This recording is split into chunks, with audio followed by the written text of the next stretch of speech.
আসসালামু আলাইকুম সবাইকে। সবাই একটু জানাও যে আমার কথা ঠিক মতো শোনা যাচ্ছে কিনা।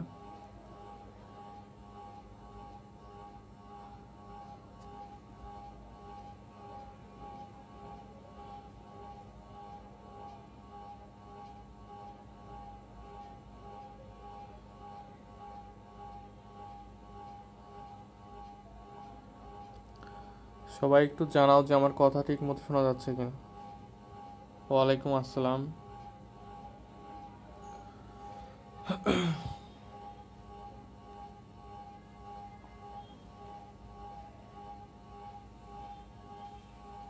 ওকে, তো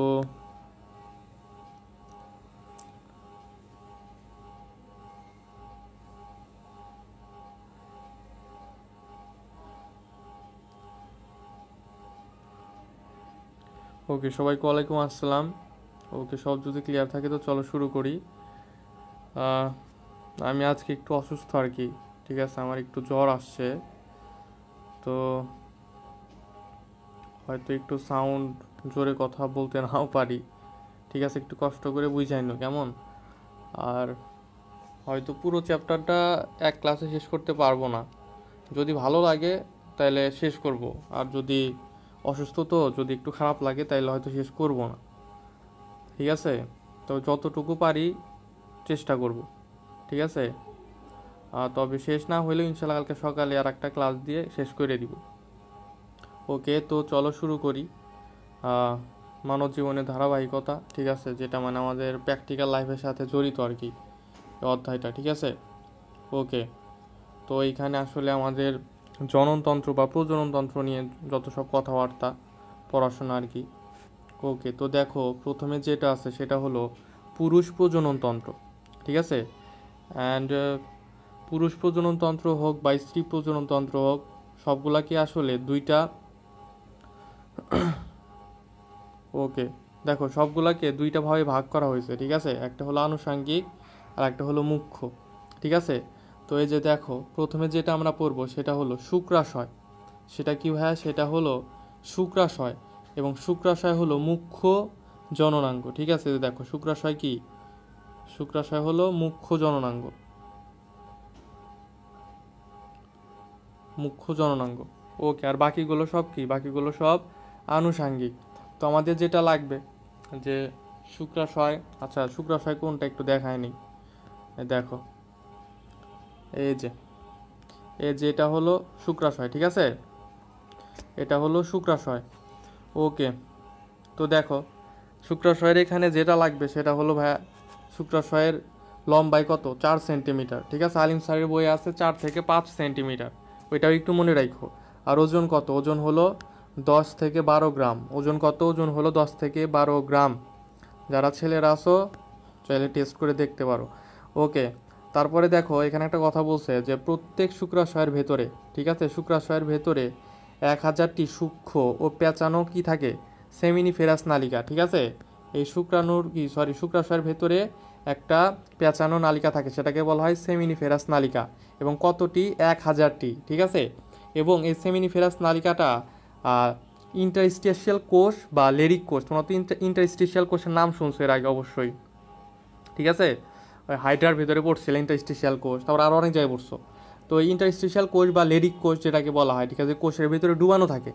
এবং এই এই যে সেমিনিফেরাস নালিকা আছে, ঠিক আছে, এইটা মনে করো যে এই সেমিনিফেরাস নালিকাটা ভেতরে এক ধরনের জালিকাকার অবস্থা সৃষ্টি করে, ঠিক আছে। জালিকাকার অবস্থাটাকে বলা হয় রেটিটেস্টিস। কি বলা হয় ভাইয়া? রেটিটেস্টিস। এই দেখো যদি একটু আসে এখানে, এই যে দেখো যেটা বললাম যে সেমিনিফেরাস নালিকা, ঠিক আছে, ভিতরে কি থাকে?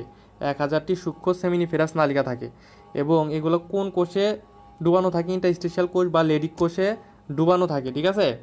ওকে, এবং দেখো এই যে বলছে যে কি বলে যে এই সেমিনিফেরাস কোষকে জালিকাকার গঠন তৈরি করে এবং এটাকে বলে রেটিটেস্টিস। কি বলে ভাইয়া? রেটিটেস্টিস। এবং এই রেটিটেস্টিস থেকে কতগুলা সংগ্রাহক নালী বের হয়েছে, সেগুলাকে বলা হয় ভাষা ইনফারেন্সিয়া, ঠিক আছে। কি বলা হয়?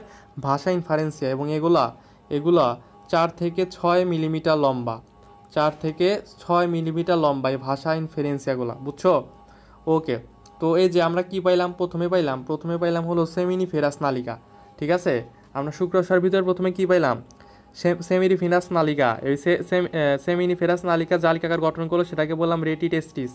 এবং রেটিটেস্টিস থেকে এক ধরনের সংগ্রাহক নালিকা বের হলো, সেটাকে কি বললাম? সেটাকে বললাম ভাষা ইনফারেন্সিয়া। তো এগুলা তোমরা একটা সিকোয়েন্সের মাধ্যমে মনে রাখতে পারো যে কোনটা থেকে কোনটা বের হয়েছে এবং কোনটা থেকে কি পাইলাম সেটা তোমরা মনে রাখবা স্বর ভাই দিয়া। কি দিয়া? স্বর ভাই, ঠিক আছে। স্বর ভাই, সতে সেমিনিফেরাস নালিকা, তারপরে ওইটা থেকে যে জালিকাকার গঠন করলো সেটা কি? র দিয়ে মনে রাখবা রেটিটেস্টিস, ঠিক আছে। আর ভাইয়ের ভা দিয়ে মনে রাখবা ভাষা ইনফারেন্সিয়া, ঠিক আছে। মানে রেটিটেস্টিস থেকে যে সংগ্রাহক নালী বের হইলো সেটাকে কি বলবো? ভাষা ইনফারেন্সিয়া। ওকে, তো এই যে সেমিনিফেরাসের কাজ কি? সেমিনিফেরাস হলো স্পারমাটোজেনেসিস প্রক্রিয়ায় শুক্রাণু উৎপন্ন করে, ঠিক আছে। আমরা জানি জেনেসিস মানে কি? তৈরি করা। জেনেসিস মানে তৈরি করা বা তৈরি করার পদ্ধতি, ঠিক আছে। স্পার্ম আসছে কোনটা থেকে? স্পার্ম থেকে। তো স্পার্ম বা কি শুক্রাণু তৈরির যে প্রক্রিয়া সেটাকে কি বলে? স্পারমাটোজেনেসিস। এটা কিন্তু লাগে, ঠিক আছে। ওকে, এবং এই যে লেডিক কোষ, ঠিক আছে, যেটা বললাম যেখানে আসলে কি সেমিনিফেরাস নালিকাটা ডুবানো থাকে, লেডিক কোষ বা ইন্টারস্টিশিয়াল কোষ, ওই লেডিক কোষ টেস্টোস্টেরন হরমোন ক্ষরণ করে। কোন হরমোন ক্ষরণ করে ভাইয়া? Testosterone hormone. টেস্টোস্টেরন হরমোন কিন্তু কি পুরুষদের একটা কি বলে একটা প্রধান একটা হরমোন আর কি। ওকে, তারপর দেখো একটা কথা বলছে যে মানুষের শুক্রাশয় প্রতি সেকেন্ডে 1500 শুক্রাণু তৈরি করতে পারে। কতগুলা? 1500 শুক্রাণু, ঠিক আছে। আর মেয়েদের কি? মেয়েদের বেলায় কি? মেয়েদের বেলায় কিন্তু প্রত্যেক মাসে একটা করে ডিম্বাণু উৎপন্ন হয়, ঠিক আছে। ছেলেদের প্রতি সেকেন্ড উৎপন্ন হয় 1500টা শুক্রাণু, আর মেয়েদের ডিম্বাণু উৎপন্ন হয় কি? প্রত্যেক মাসে একটা। ও,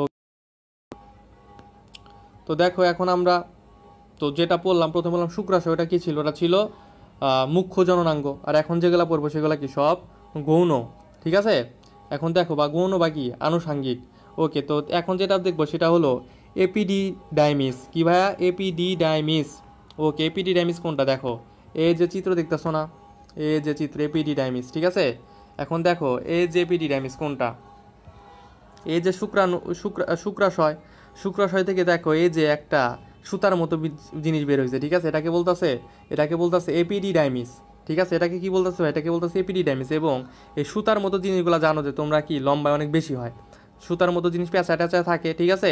বোঝা যায় না যে কতটুকু, কিন্তু মাপতে গেলে দেখা যায় লম্বায় অনেক বড়।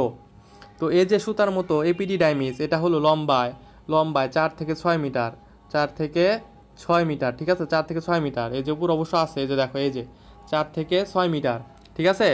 এবং এটা কি পেঁচানো? যেটা বললাম পেঁচানো মানে কি?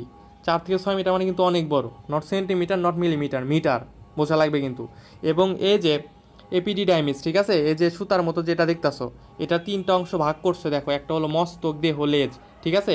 এবং এগুলো তো না মনে রাখতে পারবা, কিন্তু এই যেটা যে মনে করো যে ক্যাপুট, তারপরে মধ্য, আর একটা হলো কওডা, ঠিক আছে। এই 3টা নাম মনে রাখো, কারণ অনেক টাইমে কি মস্তক, দেহ, লেজ না দেয়া এই ক্যাপুট, এপিডিডাইমিস, মধ্য এপিডিডাইমিস এবং কি কড এপিডিডাইমিস দিয়ে দিতে পারে, ঠিক আছে। যেহেতু 3টা অপশন বলছি, 3টা অপশন থাকলেই সেটা স্যারদের ফেভারিট, স্যাররা শুধু কি করবে আর একটা অপশন যোগ করে দিবে, ঠিক আছে। তো কত এপিডিডাইমিস কত মিটার লম্বা ভাইয়া? 4 থেকে 6 মিটার লম্বা। ওকে, আর এগুলো একটু মনে রাখো, ক্যাপুটা, ঠিক আছে, বা ক্যাপুট, মধ্য এবং কি কওডা, ঠিক আছে। ওকে, তারপর দেখো এপিডিডাইমিসের কাজ কি? এপিডিডাইমিসের কাজ হলো শুক্রাণু নিষেক ক্ষমতা বৃদ্ধি। কি ভাইয়া? শুক্রাণু নিষেক ক্ষমতা বৃদ্ধি এবং পুষ্টিক্ষরণ করে এগুলোকে সতেজ রাখে, ঠিক আছে। মানে একটা কাজ হলো নিষেক ক্ষমতা বৃদ্ধি করে শুক্রাণুর, একটা কি পুষ্টি উপাদান ক্ষরণ করে, তার মাধ্যমে কি শুক্রাণুটা সতেজ থাকে। এই 2টা কাজ কিন্তু মনে রাখা লাগবে। ওকে, তারপরে দেখো ভাস ডিফারেন্স জিনিসটা কি ভাইয়া? এই দেখো এই যে আমরা পড়লাম শুক্রাশয় থেকে বের হলো কি এপিডিডাইমিস, ঠিক আছে, এই যে এপিডিডাইমিস, এবং দেখো এপিডিডাইমিস যায় এই যে একটা নালীর সাথে যুক্ত হয়েছে, ঠিক আছে, এই যে একটা নালী, এই যে একটা নালী, এই নালীটাকে বলা হয় ভাঁজ ডিফারেন্স। নালীটাকে কি বলা হয় ভাইয়া? এই নালীটাকেই বলা হয় ভাঁজ ডিফারেন্স। এবং এটা এটা কত মিটার লম্বা ভাইয়া? 40 থেকে 50 মিটার লম্বা। ভাঁজ ডিফারেন্স কত মিটার লম্বা ভাইয়া? 40 থেকে 50 মিটার লম্বা।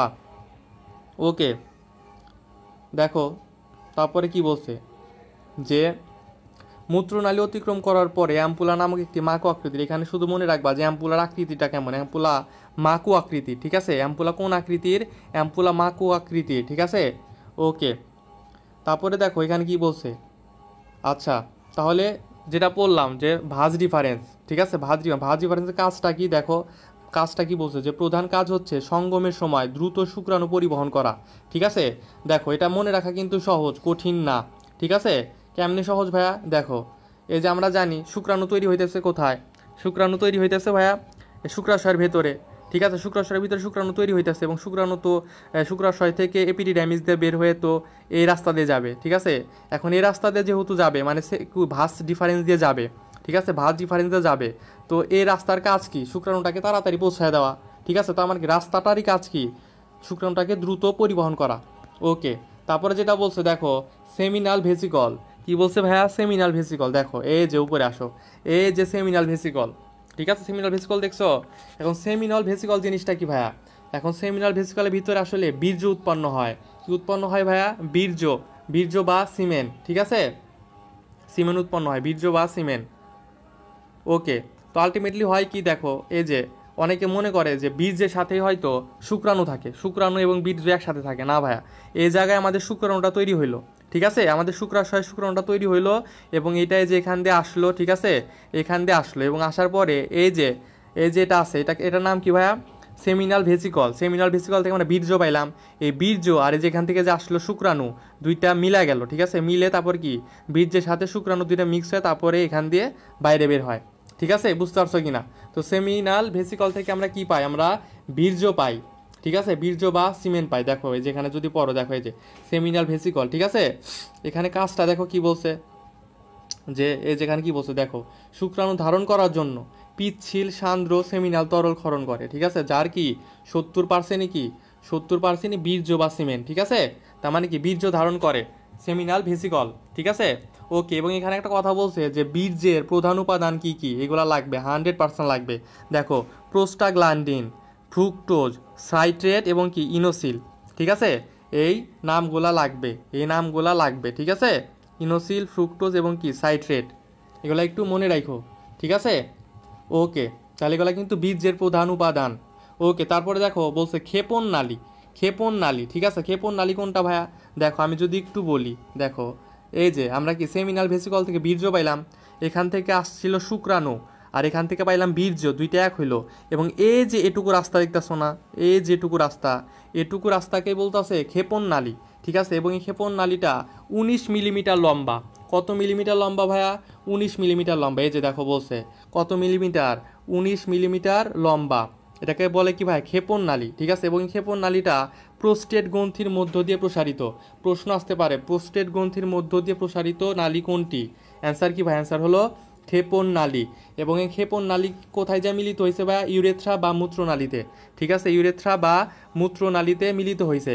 এখানে একটা ইন্টারেস্টিং বিষয় হলো যেটা তো ছেলেদের মূত্রথলি, ঠিক আছে, আর এটা হলো ছেলেদের মূত্রনালী।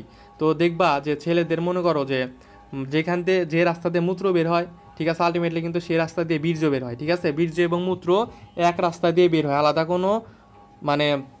কোনো কি নাই, নালী টালি নাই, কোনো রাস্তা নাই।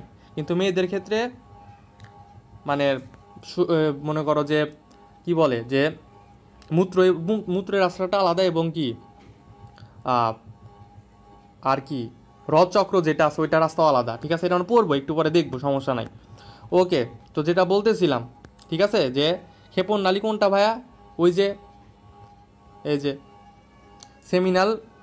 সেমিনাল ভেসিকল এবং কি সেমিনাল ভেসিকল এবং ভাঁজ ডিফারেন্স দুইটা মিল হয়ে গেছে, তারপরে যেটা মিলিত হয়েছে এতটুকু 19 মিলিমিটার, ঠিক আছে, এটাকে বলতে আছে ক্ষেপণ নালী। এবং ক্ষেপণ নালী কার ভেতর দিয়ে গেছে ভাইয়া? প্রোস্টেট গ্রন্থির ভেতর দিয়ে গেছে, ঠিক আছে। এবং এটা কি এই ক্ষেপণ নালীটাই দেখো লাস্টে ইউরেথ্রা যা মিলিত হয়েছে না, তো তো আমরা বলতে পারি কি ক্ষেপণনালীর কাজ কি, দেখো কাজটা কি বলছে, কাজটা বলছে যে শুক্রাণুকে কি করে ইউরেথ্রায় পৌঁছে দেয়, ঠিক আছে, বা মূত্রনালীতে পৌঁছে দেয়, এটাই কি ক্ষেপণনালীর কাজ। ওকে, তারপরে দেখো আমরা মূত্রনালীতে চলে আসলাম, তাহলে এখন মূত্রনালী কাজ দেখি, ঠিক আছে। মূত্রনালী কত মিলিমিটার লম্বা ভাইয়া, এটা মিলিমিটার না 20 সেন্টিমিটার লম্বা, ঠিক আছে। মূত্রনালী বা ইউরেথ্রা 20 সেন্টিমিটার লম্বা। এবং দেখো যে যেটা বললাম যে এই মূত্রনালীর মাধ্যমে কি বীর্য এবং মূত্র দুইটাই নিষ্কাশিত হয়, ঠিক আছে। বীর্য এবং মূত্র দুইটাই কি এক রাস্তা দিয়েই নিষ্কাশিত হয়, যেটা একটু আগে বললাম, ঠিক আছে। ওকে, তারপরে দেখো বহিজননাঙ্গ, ঠিক আছে। বহিজননাঙ্গ এগুলো তো গেল আমাদের ভেতরে, পেনিসের ভেতরে যত কিছু আসলে সেগুলা, ঠিক আছে। এখন বহিজননাঙ্গ পেনিসের বাইরে যেগুলো আছে সেগুলা দেখব, বা আমাদের শরীরের বাইরে যেগুলো আছে ওইগুলো দেখব। তো দেখো বহিজননাঙ্গর ভেতরে একটা হলো ভাইয়া স্ক্রোটাম বা শিশ্ন, ও সরি একটা হলো স্ক্রোটাম আর একটা হলো শিশ্ন, ঠিক আছে। একটা হলো স্ক্রোটাম আর একটা হলো শিশ্ন। তো স্ক্রোটাম কোনটা আর শিশ্ন কোনটা? ওকে, স্ক্রোটাম হলো ভাইয়া, দেখো আমি বলি, এই যে শুক্রাশয়, ঠিক আছে। শুক্রাশয়, দুইটা শুক্রাশয়কে এই যে একটা পর্দার মতো, ঠিক আছে, আবৃত করে আছে একটা থলির মতো, ঠিক আছে। এই থলিকে বলা হয়, এই থলিকে বলা হয় স্ক্রোটাম। থলিকে কি বলা হয় ভাইয়া? স্ক্রোটাম। এবং এই থলির কাজ কি? থলির কাজ হলো, মনে করো যে আমাদের শরীরে যে তাপমাত্রা থাকে, ঠিক আছে, এই থলিটা কি করে এই শুক্রাশয়টাকে আমাদের শরীরের তাপমাত্রা চাইতে কয়েক ডিগ্রি সেলসিয়াস তাপমাত্রা কম রাখে। দুই ডিগ্রি সেলসিয়াস বা 3 ডিগ্রি সেলসিয়াস তাপমাত্রা কি রাখে? কম রাখে। কারণ আমাদের শরীরে ম্যাক্সিমাম টাইমে দেখা যায় উত্তাপ বেশি থাকে, বা আমাদের শরীরে বাড়ির যে তাপমাত্রা থাকে ওটা বীর্য উৎপাদনের জন্য বা শুক্রাণু উৎপন্ন করার জন্য অনুকূল না, ঠিক আছে। এই জন্য এই স্ক্রুটাম বা যেটাকে আমরা মনে করো যে কি বলি, থলি বলতে পারি, এটার কাজ কি ভাই? এটার কাজ হলো তাপমাত্রাটা একটু কমায় রাখে এবং কি করে যে শুক্রাণুটা যেন ঠিক মতো উৎপন্ন হইতে পারে, সেই তাপমাত্রাটা ধরে রাখে, ঠিক আছে, স্ক্রুটাম। এই যে দেখো এখানে বলছে, এই যে কই গেল স্ক্রুটাম, কই গেল, এই যে দেখো বলছে যে স্ক্রুটাম শুক্রাণু উৎপন্নের অনুকূল তাপমাত্রা রক্ষা করে, ঠিক আছে। স্ক্রুটামের তাপমাত্রা 2 থেকে 3 ডিগ্রি সেলসিয়াস কি থাকে? 2 থেকে 3 ডিগ্রি কম থাকে, ঠিক আছে। ওকে, আবার একটা কাজ করে যে মনে করো যে ওই স্ক্রুটামটা বা থলিটা ভেতরে অনেক পিচ্ছিল থাকে, এ কারণে মনে করো যে এটা আসলে মনে করো যে বলতে গেলে ছেলেদের অনেক সেন্সিটিভ একটা জায়গা, ঠিক আছে, অনেক সেন্সিটিভ একটা জায়গা। তো এখানে যদি কোনোভাবে আঘাত লাগে বা চাপ লাগে, ঠিক আছে, তখন কি হয় যে এটা পিচ্ছিল হওয়ার কারণে এই জিনিসটা এদিক ওদিক চলে যেতে পারে, এদিক এই মানে কি বলে শুক্রাশয়টা এখান থেকে এখানে মুভ করতে পারে, ঠিক আছে। এই জন্য কি স্ক্রুটামটা কিন্তু বা থলিটা কিন্তু খুবই ইম্পর্টেন্ট। ওকে, তো এটা গেল আমাদের কি, যেখানে বলছে দেখো শুক্রাশয়কে চাপজনিত ক্ষতি থেকে রক্ষা করে, ঠিক আছে। চাপের মুখে শুক্রাশয় থলির ভেতরে সহজে কি হতে পারে? পিছলে যেতে পারে। ওকে, তারপরে যেটা বলবো যে পেনিস বা শিশ্ন বা পুরুষাঙ্গ, ঠিক আছে। ওকে, এটা একটু দেখো। ওকে, এখানে দেখো যে ওকে এখানে কিছু কিছু বিষয় আছে, যেমন এই যে পেনিসের যে মাথাটা, ঠিক আছে, মাথাটা এটাকে বলা হয়, দেখো এই দেখো দেখো লাল মুন্ডি বা মাথায় যেটা থাকে, ঠিক আছে, এটাকে বলা হয় গ্লাস পেনিস, ঠিক আছে, গ্লাস পেনিস। ওকে, এটা লাগবে একটু। আর একটা কথা বলছে যে দেখো যে আমার যারা মানে মুসলমান আছে, ঠিক আছে, মুসলমান ছেলে যারা আছে তারা তো সুন্নাতে খাতনা করে বা মুসলমানি করে, ঠিক আছে। তো এই মুসলমানি করার সময় একটা অংশ কাটা ফেলা হয় পেনিসের। তো এটা আসলে পেনিসের অংশ কাটা হয় না, ঠিক আছে, পেনিসটা যেমন থাকে এটাই থাকে, বাট এই যে উপরে একটা চামড়া থাকে, ঠিক আছে, চামড়ার একটা বাড়তি অংশ কেটে ফেলা হয় আর কি, ঠিক আছে। তো আবার অনেকে ভাইবো না, ঠিক আছে, মেয়েরা ভাবতে পারে যে পেনিস কাটে ফেলে, না পেনিস কাটে না, মনে করো যে একটা চামড়া কেটে ফেলে উপর থেকে, ঠিক আছে। এই যে প্রিপিউস নামে একটা চামড়া আছে, যে প্রিপিউস, ঠিক আছে, এই যে উপরে দেখতেছে চামড়া, ঠিক আছে, এটাকে বলে প্রিপিউস, ঠিক আছে। এই প্রিপিউসটা কেটে ফেলা হয় মানে মুসলমানির টাইমে। দেখো এটাও বলছে এখানে বলছে যে দেখো যে মুন্ডুটিকে, ঠিক আছে, বা মাথাটাকে, পেনিসের যে মাথাটাকে, ঠিক আছে, এটাকে যে চামড়া ঢেকে রাখে এটাকে বলা হয় প্রিপিউস। কি বলে ভাইয়া? এটাকে বলে প্রিপিউস। এবং এই যে দেখো বলছে এখানে যে মুসলমান পুরুষের এই অংশটি কি করে? খাতনার সময় কেটে ফেলা হয়। তো বলতে পারে যে মুসলমানদের খাতনার সময় কোন অংশটি কাটা হয়? প্রিপিউস, ঠিক আছে। এটা কেমনে মনে রাখবা প্রিপিউস না, এটা হলো প্রি ইউস, ঠিক আছে। প্রি মানে কি?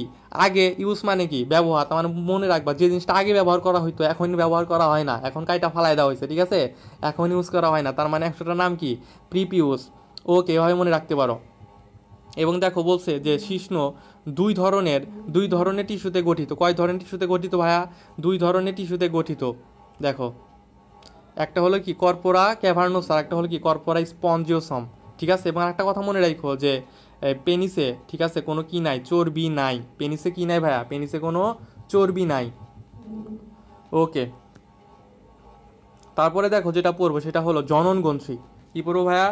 জনন গ্রন্থি, ঠিক আছে। দেখো জনন গ্রন্থি দুইটা আছে, একটা হলো প্রোস্টেট গ্রন্থি, একটা হলো প্রোস্টেট গ্রন্থি, আর একটা হলো কাউপার গ্রন্থি বা বাল্বো ইউরেথ্রাল, ঠিক আছে। একটা হলো কি ভাইয়া? প্রোস্টেট গ্রন্থি, এটা আমরা জানি কম বেশি সবাই। আর একটা খবর জানি না, এটা হলো কি বাল্বো ইউরেথ্রাল বা কাউপার গ্রন্থি, ঠিক আছে। এই কাউপার গ্রন্থি নামটা মনে রাখো, এটা অনেকটা আমি পরীক্ষায় দিয়ে দেয়। এবং এখানে গঠনটা লাগবে, প্রোস্টেট গ্রন্থির গঠন কেমন ভাইয়া? নাশপাতি আকৃতির, ঠিক আছে। এবং প্রোস্টেট গ্রন্থির কাজ কি? ক্ষারীয় তরল নিঃসৃত করে। আচ্ছা, আমরা এর আগে যখন মানবদেহের প্রতিরক্ষা পড়লাম, এর আগের চ্যাপ্টার না, সরি, এর পরের চ্যাপ্টার, ঠিক আছে, এই চ্যাপ্টারের পরের চ্যাপ্টার তো আমরা পড়ছি অলরেডি, মানবদেহের প্রতিরক্ষা।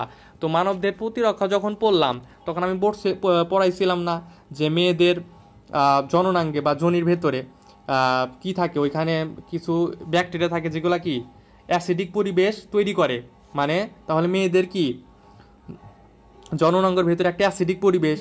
তো এই জন্য দেখো এই যে প্রোস্টেট গ্রন্থি এক ধরনের ক্ষারীয় তরল নিঃসৃত করে, ঠিক আছে। তাহলে মেয়েদের জননাঙ্গে আছে অ্যাসিড, আর ছেলেদের প্রোস্টেট থেকে বের হইলো ক্ষার, ঠিক আছে। কি কি বের হইলো?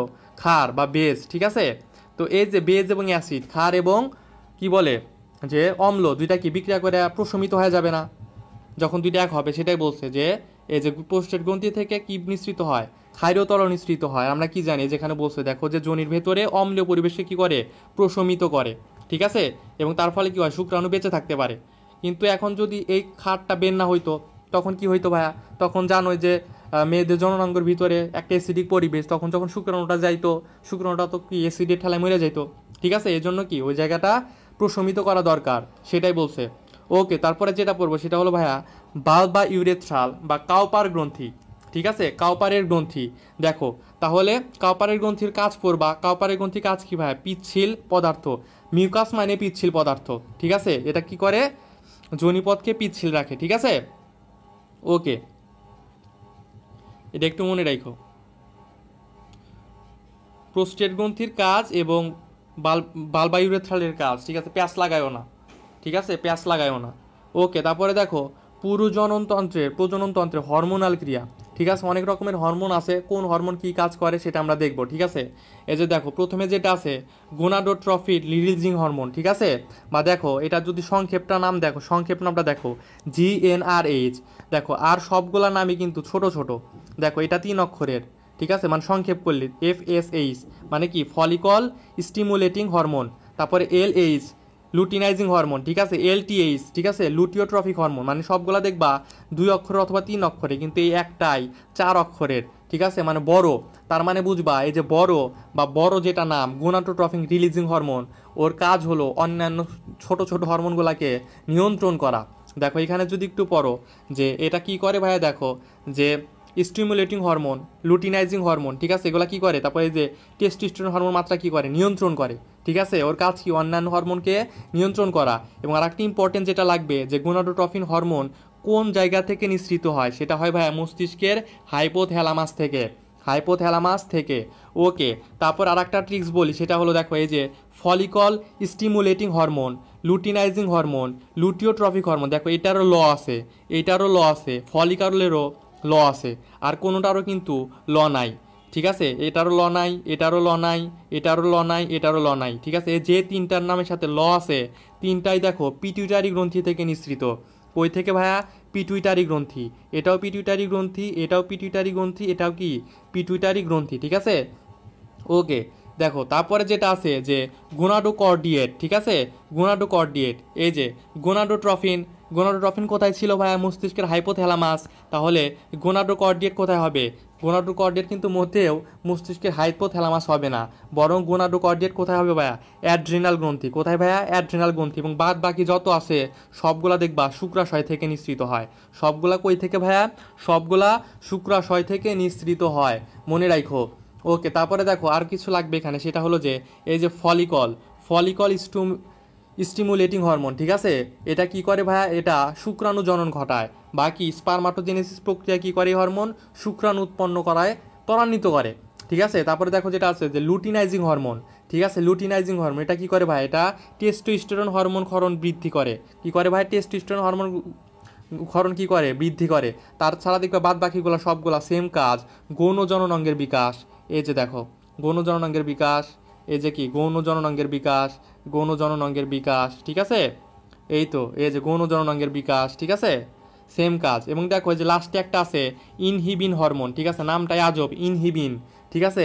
এটার একটা কাজ আছে স্পেশাল, সেটার কাজ হলো ভাইয়া এই যে গোনাডোট্রফিন রিলিজিং হরমোন সেটা, এবং এলএইচ মানে কি লুটিনাইজিং হরমোন, এই দুইটার ক্ষরণ মাত্রা হ্রাস করে, ঠিক আছে। অন্যান্য হরমোন কি দেখলাম, কম বেশি যদি অন্য কোনো হরমোনের ক্ষরণ নিয়ন্ত্রণ করে সেটা কি করে, বৃদ্ধি করে। যেমন এই যে লুটিনাইজিং হরমোন কি দেখছিলাম, যে টেস্টোস্টেরন হরমোনের ক্ষরণ বৃদ্ধি করে, কিন্তু ইনহিবিন হরমোন কি করে ভাইয়া, গোনাডোট্রফিন রিলিজিং হরমোন এবং কি লুটিনাইজিং হরমোনের মাত্রা ক্ষরণ হ্রাস করে, ঠিক আছে। এটা একটু মনে রাখো। ওকে, আচ্ছা দেখো, তো আমরা পুরুষ জননতন্ত্র শেষ, ঠিক আছে, পুরুষ প্রজননতন্ত্র শেষ। এখন আমরা কি পড়বো, এখন পড়বো স্ত্রী প্রজননতন্ত্র। ওকে দেখো, প্রথমে যেটা পড়বো সেটা হলো ডিম্বাশয়। কি পড়বো ভাইয়া, ডিম্বাশয়। আকৃতিটা লাগবে কি আকৃতির, বাদাম আকৃতির, ঠিক আছে। আলিম স্যারের বইয়ে আছে কাঠ বাদাম আকৃতির, আলিম স্যারের বইয়ে কি আছে ভাইয়া, কাঠ বাদাম আকৃতির, এটাও একটু মনে রাখো, কাঠ বাদাম, ঠিক আছে, বাদাম বা কাঠ বাদাম, ঠিক আছে। ওকে, এবং এটা কত সেন্টিমিটার লম্বা ভাইয়া, দেখো বলছে 3 থেকে 5 সেন্টিমিটার লম্বা, ঠিক আছে। ওজন কত, ওজন 2 থেকে 3.5 গ্রাম। আর পুরুষের শুক্রাশয়ের ওজন কত ছিল, শুক্রাশয়ের ওজন ছিল 10 থেকে 12 গ্রাম, ঠিক আছে, তাই তো ছিল, হ্যাঁ 10 থেকে 12 গ্রাম ছিল, ঠিক আছে। এবং শুক্রাশয়ের লম্বায় কত ছিল বলো, 4 সেন্টিমিটার, ঠিক আছে, 4 সেন্টিমিটার ছিল, এটা কত 3 থেকে 5 সেন্টিমিটার। ওকে, শুক্রাশয়ের ওজন ছিল 10 থেকে 12 গ্রাম, ডিম্বাশয়ের ওজন কত, 2 থেকে 3.5 গ্রাম। ওকে দেখো, ডিম্বাণু উৎপন্ন করা ডিম্বাশয়ের প্রধান কাজ, ঠিক আছে। ডিম্বাশয়ের প্রধান কাজ কি, ডিম্বাণু উৎপন্ন করা। ওকে, এবং দেখো ডিম্বাশয় থেকে 2 ধরনের হরমোন নিঃসৃত, একটা হলো ইস্ট্রোজেন হরমোন, একটা হলো কি প্রোজেস্টেরন হরমোন। ছেলেদের যেমন টেস্টোস্টেরন হরমোন একটা মনে করো যে মাস্টার হরমোন বলা যায়, ঠিক আছে, বা মুখ্য একটা হরমোন পুরুষদের ক্ষেত্রে। মেয়েদের ক্ষেত্রে ইস্ট্রোজেন এবং প্রোজেস্টেরন হরমোন কি, প্রোজেস্টেরন হরমোন কি মুখ্য একটা, মুখ্য 2টা হরমোন, ঠিক আছে। ওকে, আচ্ছা দেখো, তারপরে ডিম্বনালী বা ফেলোপিয়ান নালী, ঠিক আছে। দেখো ডিম্বনালী বা ফেলোপিয়ান নালী। ওকে দেখো, এখানে যেটা বলছে যে ডিম্বনালী, এখানে একটা নাম লাগবে, সেটা হলো ঝালরের মতো একটা অংশ থাকে সেটাকে বলে ফিমরি। ঝালরের মতো অংশ থাকে সেটাকে বলে ফিমরি। দেখো আমি ছবি দেখাই একটু, এই যে ছবি, এই যে দেখো ছবি, ঠিক আছে। এই যে ঝালরের মতো একটা অংশ দেখতেছো না, এই যে ঝালরের মতো অংশ, এই যেটা, ঠিক আছে, এটাকে আমরা কি বলতাছি, ফিমবি। এই যে মাথাগুলা, ঠিক আছে, ঝালরের মতো অংশ, ঠিক আছে, নাম কি ফিমবি। দেখো নামও ঝালর, নামও কি ফিমবি, নামের সাথে কাজের মিল আছে। ওকে দেখো, তারপর একটা বলছে যে ফানেল আকার অংশটাকে বলা হয় ইনফান্ডিবুলাম, ঠিক আছে, ফানেল ফান্ডিবুলাম, নামের সাথে মিল আছে। যেখানেও ফান্ডিবুলাম, আকৃতি কেমন, ফানেল আকার। ফানেল আকার অংশকে কি বলে ভাইয়া, ইনফান্ডিবুলাম, ঠিক আছে। ওকে, তারপরে দেখার একটা কথা বলছে যে স্ফীত অংশকে বলে অ্যাম্পুলা, স্ফীত অংশকে কি বলে, অ্যাম্পুলা, এবং শেষ অংশটাকে বলা হয় ইস্থোমাস, ইস্থোমাস, ঠিক আছে। তো এখানে শুধু ইনফান্ডিবুলামটা একটু বেশি ইম্পর্টেন্ট, ঠিক আছে, ইনফান্ডিবুলামটা একটু মনে রাখো। ওকে,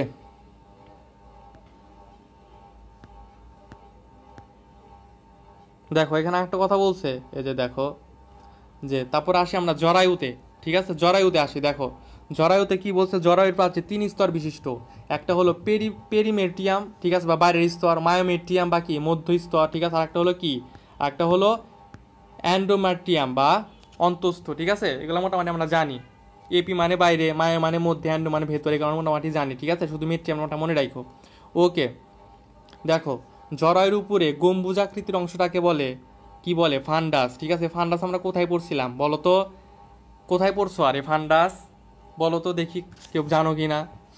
ওকে, এবং দেখো এখানে একটা কথা বলছে যে এই গর্ভাবস্থায়, ঠিক আছে, গর্ভাবস্থায় জরায়ু 20 গুণ পর্যন্ত বৃদ্ধি পায়, ঠিক আছে। বা কারণ আমরা জানি যে জরায়ুর ভিতরে তো বাচ্চা থাকে, বেবি হয়, তো বেবিটা যখন জরায়ুর ভিতরে ধীরে ধীরে বড় হয় তখন কি জরায়ু ছোট থাকতে যতটুকু থাকে বড় হইতে হইতে কি 20 গুণ পর্যন্ত বড় হইতে পারে। ওকে, এটা একটু মনে রাখো, ঠিক আছে। ওকে তারপরে দেখো, ওকে দেখো, তারপর দেখো জনি, ঠিক আছে। জনির এখানে শুধু এটুকু মনে রাখো যে জনির পাছরে রুগী নামে, ঠিক আছে। আচ্ছা এটা কত সেন্টিমিটার লম্বা, 8 থেকে 10 সেন্টিমিটার লম্বা, ঠিক আছে। এবং এখানে রুগী নামক অসংখ্য ভাঁজ থাকে, ঠিক আছে, রুগী নামক অসংখ্য ভাঁজ থাকে, এটা একটু মনে রাখো। ওকে আচ্ছা, তারপরে দেখো বহির্জননাঙ্গ। ঠিক আছে, এখন বাইরে যে জননাঙ্গগুলো আছে ওইগুলো একটু দেখবো। দেখো বহির্জননাঙ্গর ভিতরে যেটা আছে সেটা হলো ভাইয়া যে বাইরের, ঠিক আছে, বাইরের বা যোনির বাইরে যেটা বৃহদাকার একটা ভাঁজ আছে সেটাকে বলা হয় লেবিয়া মেজোরা, এবং ক্ষুদ্র যে ভাঁজটা আছে সেটাকে বলা হয় লেবিয়া মাইনোরা। ঠিক আছে, মাইনোর মানে ছোট আমরা জানি, তাহলে লেবিয়া মাইনোরা মানে কি ক্ষুদ্র ভাঁজ। ঠিক আছে, আর মেজর মানে কি, মেজর মানে মনে রাখবা বড়। ঠিক আছে, তাহলে বৃহদাকার ভাঁজ মানে কি লিবিয়া মেজর। এই যে একটু যদি দেখাই, দেখো এই যে বাইরে দুইটা ভাঁজ, ঠিক আছে, এই যে একটা ভাঁজ, ঠিক আছে, আর একটা কি এই যে একটা ভাঁজ, দুইটা ভাঁজ। ঠিক আছে, এই ছোট ভাঁজটাকে আমরা বলবো লেবিয়া মাইনোরা। ঠিক আছে, আর এই যে বড় ভাঁজটা আছে না, এটাকে আমরা বলবো লেবিয়া মেজোরা। ঠিক আছে, ওকে। এখন দেখো এই যে এখানে এখানে একটা ছোট মাংসপিণ্ডের মতো আছে। ঠিক আছে, একদম ছোট একটা মাংসপিণ্ডের মতো আছে, এটাকে আমরা বলবো ক্লাইটোরিস। কি বলবো ভাইয়া? ক্লাইটোরিস। ঠিক আছে, দেখো এই যে, ঠিক আছে, ছোট মাংসপিণ্ডের মতো দেখা, যেটাকে আমরা কি বলবো ভাই? এটাকে আমরা বলবো ক্লাইটোরিস। ঠিক আছে, ওকে।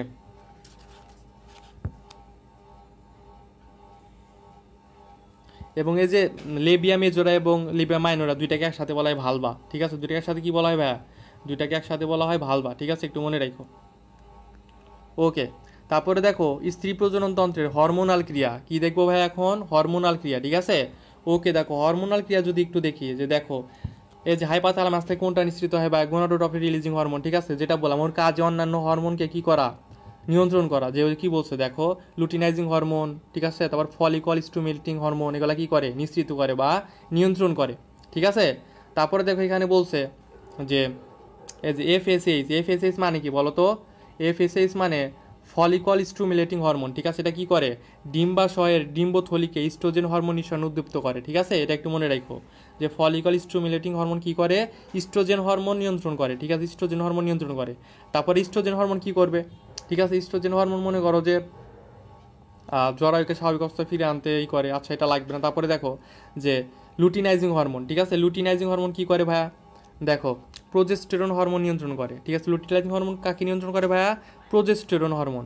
ঠিক আছে, তারপরে দেখো প্রোজেস্টেরন হরমোন। ঠিক আছে, প্রোজেস্টেরন হরমোন কি করে? দেখো এখানে একটা কথা বলছে যে রক্তে প্রোজেস্টেরনের মাত্রা বেড়ে গেলে গোনাডোট্রপিক রিলিজিং হরমোন ক্ষরণ হ্রাস পায়, এবং ফলিকল স্টিমুলেটিং হরমোন এবং কি এলএইচ মানে কি লুটিনাইজিং হরমোন বাধা সৃষ্টি করে। ঠিক আছে, মানে মোট কথা রক্তে যদি প্রোজেস্টেরনের মাত্রা বেড়ে যায়, অন্যান্য সকল হরমোনগুলোর কি ক্ষরণে বাধা দেয়। এটা মনে রাখো। তোমাকে বলতে পারে যে কোনো একটা নাম দিতে পারে, যে ফলিকল স্টিমুলেটিং হরমোন বা লুটিনাইজিং হরমোন বা গোনাডোট্রপিক রিলিজিং হরমোন ক্ষরণে বাধা সৃষ্টি করে কোনটা বা ক্ষরণ হ্রাস করে কোনটা? অ্যান্সার কী হবে? অ্যান্সার হবে ভাইয়া প্রোজেস্টেরন হরমোন। ঠিক আছে, প্রোজেস্টেরন হরমোন।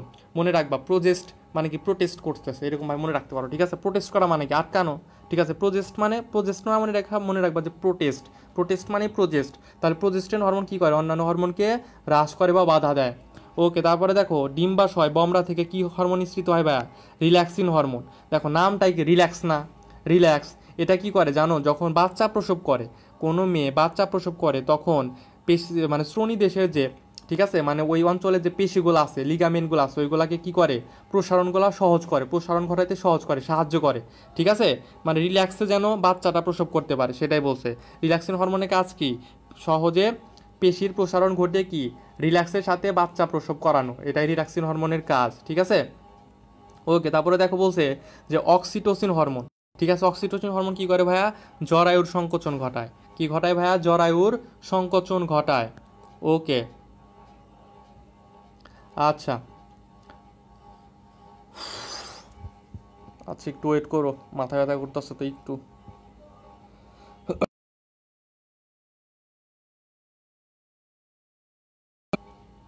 আচ্ছা দেখো, তারপরে এখন যেটা আসবো আমরা, এখন দেখবো যে আহ, দেখো এখানে বলছে যে মানব প্রজনের বিভিন্ন দশা। ঠিক আছে, একটা বয়সন্ধিকাল, রথচক্র, গ্যামের সৃষ্টি। ঠিক আছে, এগুলা তো এগুলো নিয়ে এখন আমরা আলোচনা করব। তো প্রথমে যেটা আছে বয়সন্ধিকাল। দেখো পরের পেজে বয়সন্ধিকাল নিয়ে আলোচনা। তো বয়সন্ধিকাল নিয়ে আমরা ক্লাস 7, 8, 9, 10 অনেক পড়ছি। ঠিক আছে, 9, 10-এ পড়ি নাই, ক্লাস 6, 7, 8 অনেক পড়ছি বয়সন্ধিকাল, এগুলো আমরা জানি। ঠিক আছে, ওই সেম কথা যে ছেলেদের বয়সন্ধিকাল শুরু হয় 13 থেকে 15 বছর বয়স, মেয়েদের শুরু হয় কবে? 11 থেকে 13 বছর বয়স, এবং যেগুলা শীত প্রধান অঞ্চল, ঠিক আছে, শীত প্রধান দেশ, ঠিক আছে, ওইগুলো অঞ্চলে আরও 3-4 বছর পরে ঘটে। ঠিক আছে, মানে ওদের বয়সন্ধিকাল আরও কয়েক বছর পরে আসে।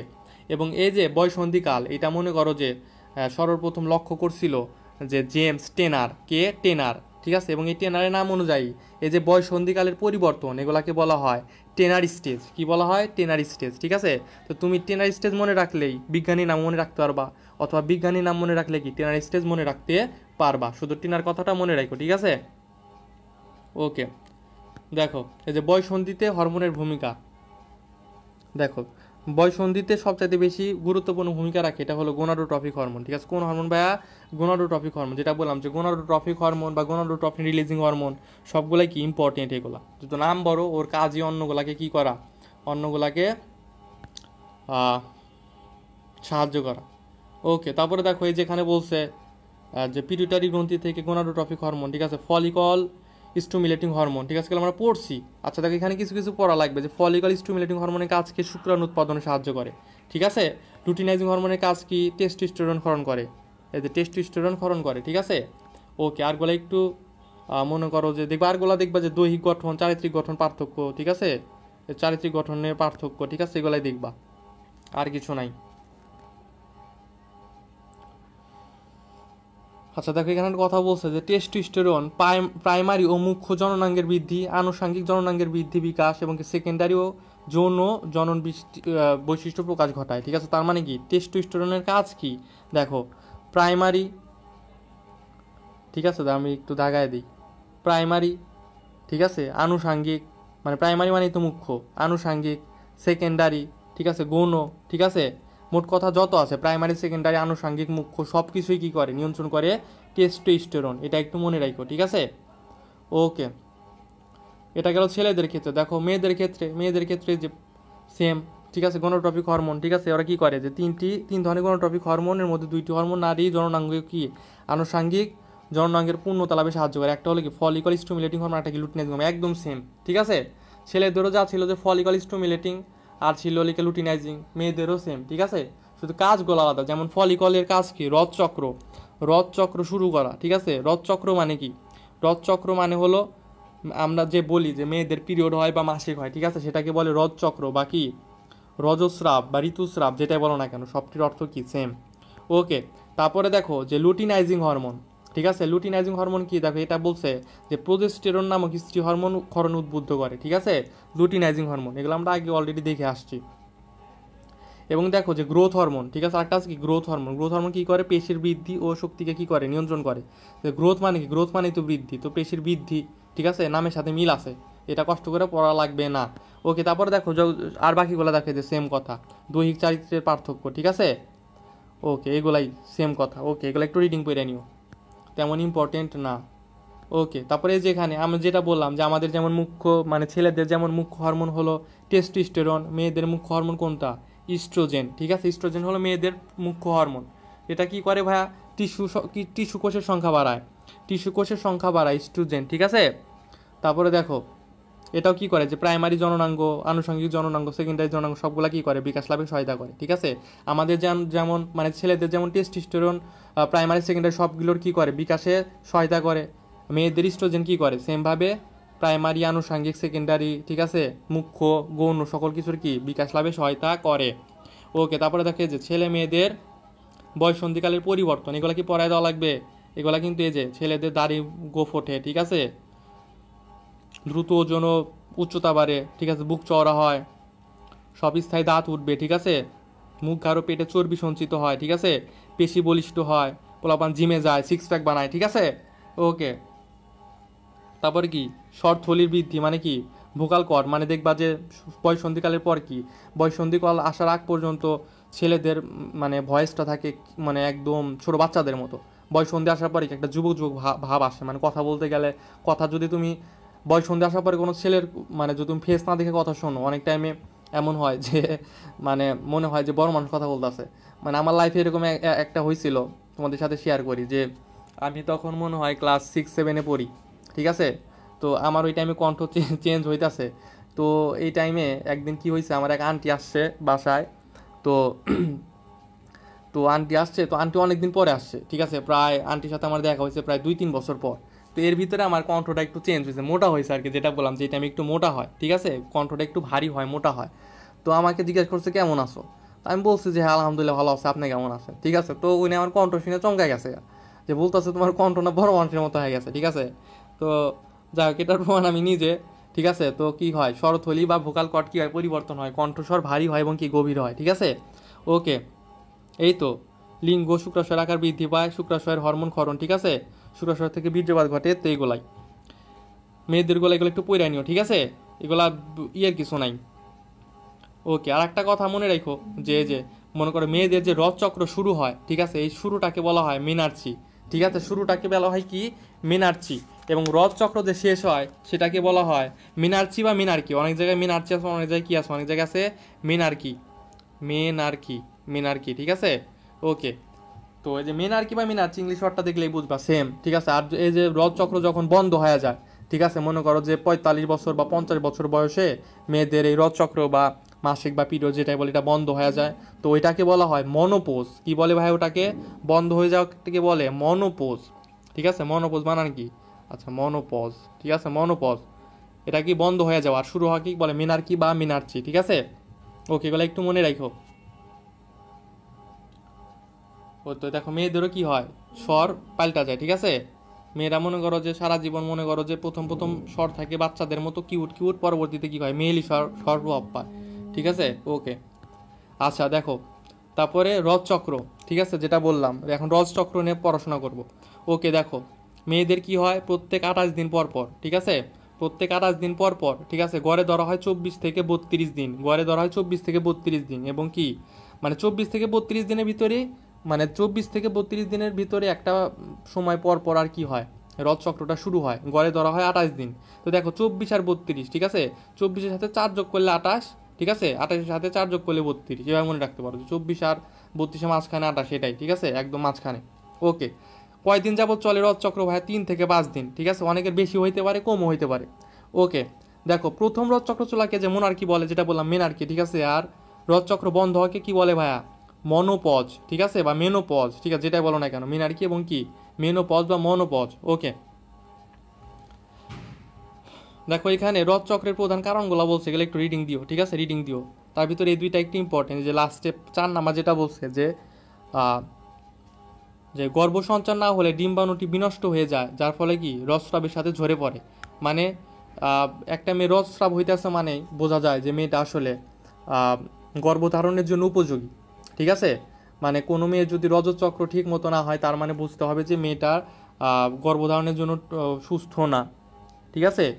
ওকে, যাই হোক, তো দেখো এর মানে কি, যে রজস্রাব হয়েছে মানে কি, রজস্রাব হয়েছে মানে ডিম্বাণু ঠিক আছে, ঠিক আছে, এবং আলটিমেটলি রজস্রাপে কি হয়, রজস্রাপে এই ডিম্বাণুটি বিনষ্ট হয়ে, মানে এই রজস্রাপের সাথে ডিম্বাণুটা বের হয়ে যায়। তো কীভাবে বের হয়, কেমনে বের হয়, এগুলো আমরা দেখবো একটু পরে, ডিটেলসে আলোচনা আছে, ঠিক আছে। ওকে, তারপরে একটা কথা বলছে যে রজচক্রকে সন্তান ধারণের অক্ষমতার জন্য জরায়ুর কান্না বলা হয়, ঠিক আছে। কি বলা হয়, জরায়ুর কান্না। কেন বলা হয়, কারণ ওই যে বললাম রজচক্রের সাথে কি হয়, ডিম্বাণু ঝরে পড়ে, ডিম্বাণু ডিম্বাণু ঝরে পড়ে, ডিম্বাণু ঝরে পড়ে। এখন ডিম্বাণু যদি ঝরে পড়ে তাহলে তো আর বাচ্চা, মানে বাচ্চা হওয়ার জন্য তো এটা হয়ে গেল, বাচ্চা তো ডিম্বাণু দিয়ে নিষিক্ত হইতো, তাই না, শুক্রাণুর সাথে ডিম্বাণু মিলিত হয়তো কি জায়গা উৎপন্ন করতো। তো আলটিমেটলি কি ডিম্বাণু না থাকলে তো আর সন্তান ধারণের ক্ষমতা নাই, যেটা বলছে সন্তান ধারণের অক্ষমতা, ঠিক আছে। এই জন্য কি যে এই রজচক্রকে বলা হয় কি জরায়ুর কান্না, এটা একটু মনে রাখো, বা ইউটারিন ক্রাই, ঠিক আছে। ওকে, আচ্ছা দেখো এখানে একটা কথা বলছে যে এই যে রজচক্র শুরু হয়, এটা শুরু হওয়ার আগে 1-2 সপ্তাহ আগে থেকে মেয়েরা একটু টের পায় যে ওদের রজচক্র শুরু হবে, এবং এটা টের পায় কত পার্সেন্ট নারী, 80% নারীরা টের পায়, ঠিক আছে। এবং 3 থেকে 8% নারী প্রবলভাবে টের পায়, প্রবলভাবে, মানে এই যে ওদের বিভিন্ন সিমটম দেখা দেয় তখন, যেমন মনে করো যে মাথা ব্যথা, ঠিক আছে, ব্রণ ওঠা, তারপরে মেজাজ খিটখিটা হয়ে যায়, ঠিক আছে, যেখানে আছে দেখো, এই যে ব্রণ ওঠা, ঠিক আছে, পরিশ্রান্ত, মেজাজ খিটখিটা হয়ে যাওয়া, ঠিক আছে, এগুলা দেখা দেয়। অনেকের পেট ব্যথা, কোমর ব্যথা করে। তো যাই হোক, এই যে সিমটমগুলো, এগুলো 80% মেয়েদেরই দেখা দেয়, এবং 3 থেকে 8% মেয়েদের অনেক বেশি দেখা দেয়, তারা সহ্য করতে পারে না, ঠিক আছে। এবং মনে করে যে 20 থেকে 30% মেয়েরা কি এগুলা ভুলে থাকে, মানে ওদের খুব একটা দেখা যায় না। তো এই যে যাদের মনে করো যে এখন বলতে পারো যে ভাই 3 থেকে 8%দের বেশি হয়, কেন বেশি হয়, কারণ ভাই ওদের ইস্ট্রোজেন হরমোনটা একটু বেশি শরীরে, ঠিক আছে, ওদের শরীরে ইস্ট্রোজেন হরমোনটা বেশি, এই জন্যই কি হয় ওরা একটু বেশি সাফার করে। ওকে, এবং দেখো এই যে রজচক্রকে দুইটা ভাগে ভাগ করছে, একটা হলো ভাইয়া ডিম্বাশয় চক্র আর একটা হলো ভাইয়া জরায়ু চক্র। ঠিক আছে, এই যে দেখো, এবং ডিম্বাশয় চক্র আর জরায়ু চক্র দুইটাকে তিনটা ভাগে ভাগ করছে, এটা তিনটা ভাগ ওইটা তিনটা ভাগ। তো দেখো এই যে ডিম্বাশয়ের যে চক্র তিনটা, এই তিনটা তোমাকে এখানে প্রশ্ন দিবে কিভাবে, বলবে যে নিচের কোনটি ডিম্বাশয়ের পর্যায় নয়, বা বলবে কি নিচের কোনটি জরায়ু চক্রের পর্যায় নয়, এবং দেখবা যে এই তিনটাই তুলে দিবে এবং একটা এখান থেকে তুলে দিবে। এমন না যে এখান থেকে তিনটা দেবে এবং অন্য কোনো জায়গা থেকে একটা তুলে নিয়ে দেবে, তা দিবে না। স্যার যদি এখান থেকে প্রশ্ন করে, হয় এখান থেকে তিনটা দিবে এখান থেকে একটা দিবে, না হয় কি করবে এখান থেকে তিনটা দিবে এখান থেকে একটা দিবে। তো তুমি যদি এক পাশে তিনটা মনে রাখতে পারো, তাহলে কিন্তু আর এক পাশে তিনটা না মনে রাখলেও বুঝতে পারবা যে যেহেতু এই তিনটার ভিতরে পড়ে নাই, তার মানে কি ওইটা আর তিনটার ভিতরে পড়ে গেছে। তো তুমি এই তিনটা কেমনে মনে রাখবা, মনে রাখবা ফালুদা। কি মনে রাখবা ভাইয়া, ফালুদা। ঠিক আছে, ফালুদা, ফালুদা দিয়ে মনে রাখবা। ফা মানে কি ফলিকুলার পর্যায়, লু মানে কি লুটিয়াল পর্যায়, ডি মানে কি ডিম্বপাত পর্যায়, এটা একটু মনে রাখো। ঠিক আছে, ওকে। তো দেখো এখানে এখানে অনেক কিছু বলছে, অনেক কিছু বলছে। ঠিক আছে, অনেক কিছু বোঝার টোঝার আছে, তো অত ডিটেলসে বোঝানোর টাইম নাই, যেহেতু অ্যাডমিশন ব্যাচ। এখন ডিটেলসে বুঝাইতে গেলে মনে করো যে ক্লাস টাইম হয়ে যাবে 2 ঘন্টা 3 ঘন্টা 4 ঘন্টা। তো অত কিছু নাই, আমি জাস্ট যেগুলো লাইন দাগাই দিব ওইগুলো পড়বা। ঠিক আছে, ওকে। এখানে একটা কথা বলছে, দেখো যে কর্পাস লুটিয়াম ভেঙে যাওয়ার কারণে ইস্ট্রোজেন ও প্রোজেস্টেরন উৎপাদন বন্ধ হয়ে যায়। ঠিক আছে, এটা একটু মনে রাখো যে কর্পাস লুটিসিয়াম ভেঙে যাওয়ার কারণে কি হয়, ইস্ট্রোজেন ও প্রোজেস্টেরন উৎপাদন বন্ধ হয়। কর্পাস লুটিসিয়াম কে যে ভাই যে এটা, ঠিক আছে, ডিম্বপাত হওয়ার পরে কি হয় সেটা, এই যে হলুদ আকার একটি অবস্থায় ধারণ করে, সেটাকে কি বলে, সেটাকে বলা হয় কর্পাস লুটিসিয়াম। ঠিক আছে, ওকে। তো এটা কি করে, কর্পাস লুটিসিয়াম একটা সময় ভেঙে যায়। তো এটা ভেঙে যাওয়ার পরে কি হয়, ইস্ট্রোজেন এবং প্রোজেস্টেরন হরমোন উৎপাদন বন্ধ হয়ে যায়। এবং দেখো একটা কথা বলছে যে পরে জরায়ুর অন্তঃপ্রাচীরে রক্তজালক ফেটে যায়, এবং রক্তজালক ফেটে যাওয়া মানে কি, ওই টাইমেই রজচক্রটা শুরু হয়। ঠিক আছে, বা পিরিয়ড শুরু হয় যখন রক্তজালটা ফেটে যায়। ঠিক আছে, এবং কি হয় এই টাইমে, দেখো রক্ত, এবং কি হয় এই টাইমে রজচক্রের সাথে, বা যেটা বললাম যে রক্তজালক ফেটে যায়, ফলে ব্লাড, ডিম্বাণু, মিউকাস, ঠিক আছে, মানে যে বলছে রক্ত, ডিম্বাণু, মিউকাস, এন্ডোমেট্রিয়াম, ঠিক আছে, ভেঙে গিয়ে কী হতে যোনিপথে বেরিয়ে আসে, যেটাকে আমরা কি বলি, যেটাকে আমরা রজচক্র বলি।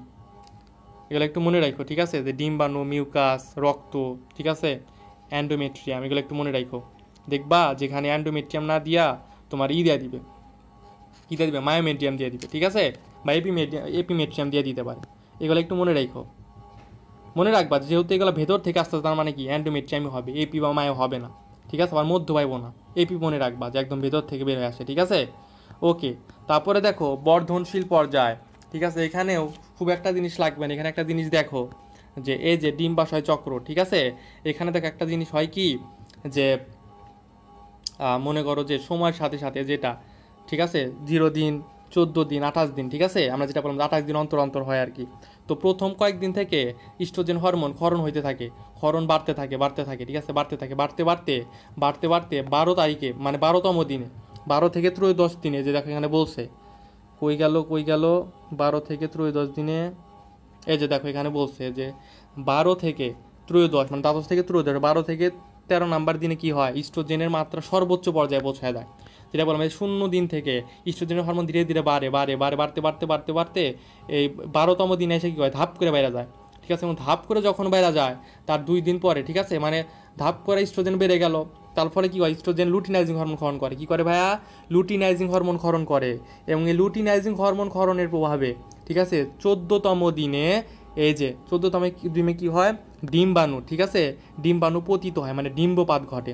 কি হয় ভাইয়া, ডিম্বপাত ঘটে। ঠিক আছে, এই যে ফলিকল থেকে ডিম্বাণুমুক্ত হয়ে কী হয়, জরায়ুর দিকে অগ্রসর হয়, মানে ডিম্বপাত ঘটে। ঠিক আছে, তাহলে এটা কিন্তু লাগবে যে ডিম্বপাত ঘটে কততম দিনে, 14 দিনে। ঠিক আছে, এবং ইস্ট্রোজেন সর্বোচ্চ পর্যায়ে পৌঁছায় কবে, 12তম দিনে অথবা কি 13তম দিনে। ঠিক আছে, এবং ইস্ট্রোজেন কি হরমোন ক্ষরণ করে ভাইয়া, লুটিনাইজিং হরমোন। এগুলো একটু মনে রেখো। ঠিক আছে, ওকে।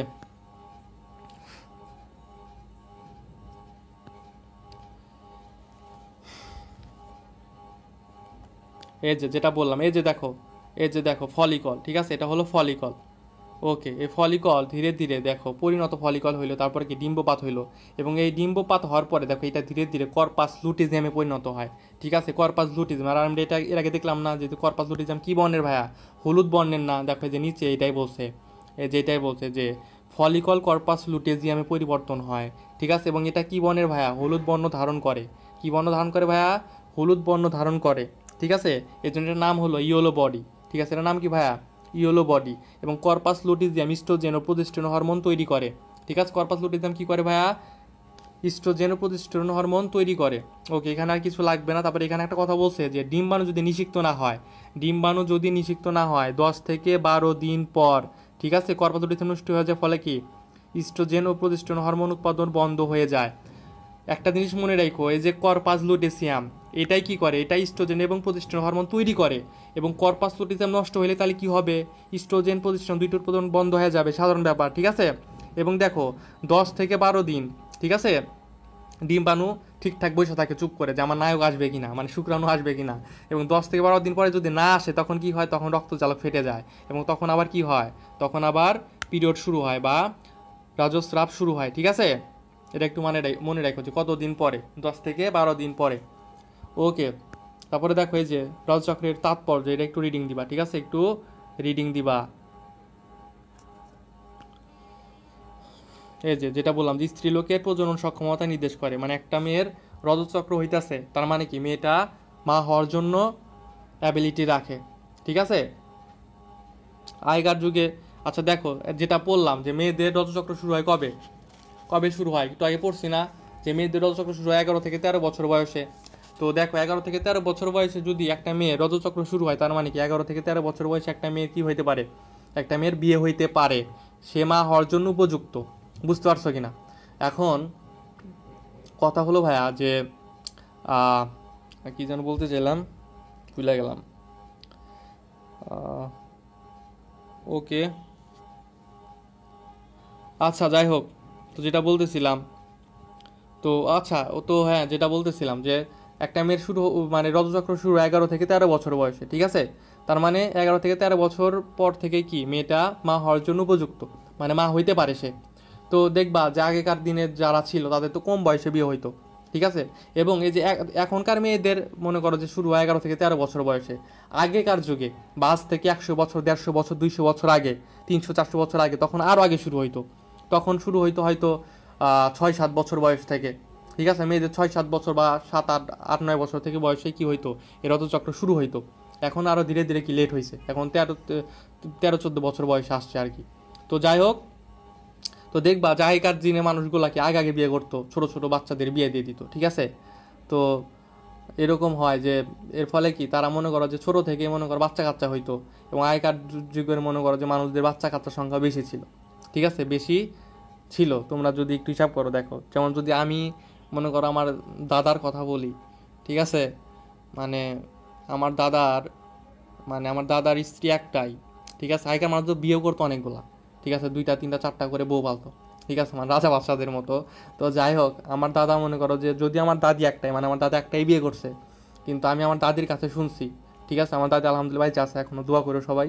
তো আমার দাদির কাছে শুনছি যে ওনার নাকি বাচ্চা হয়েছিল 18টা, ঠিক আছে।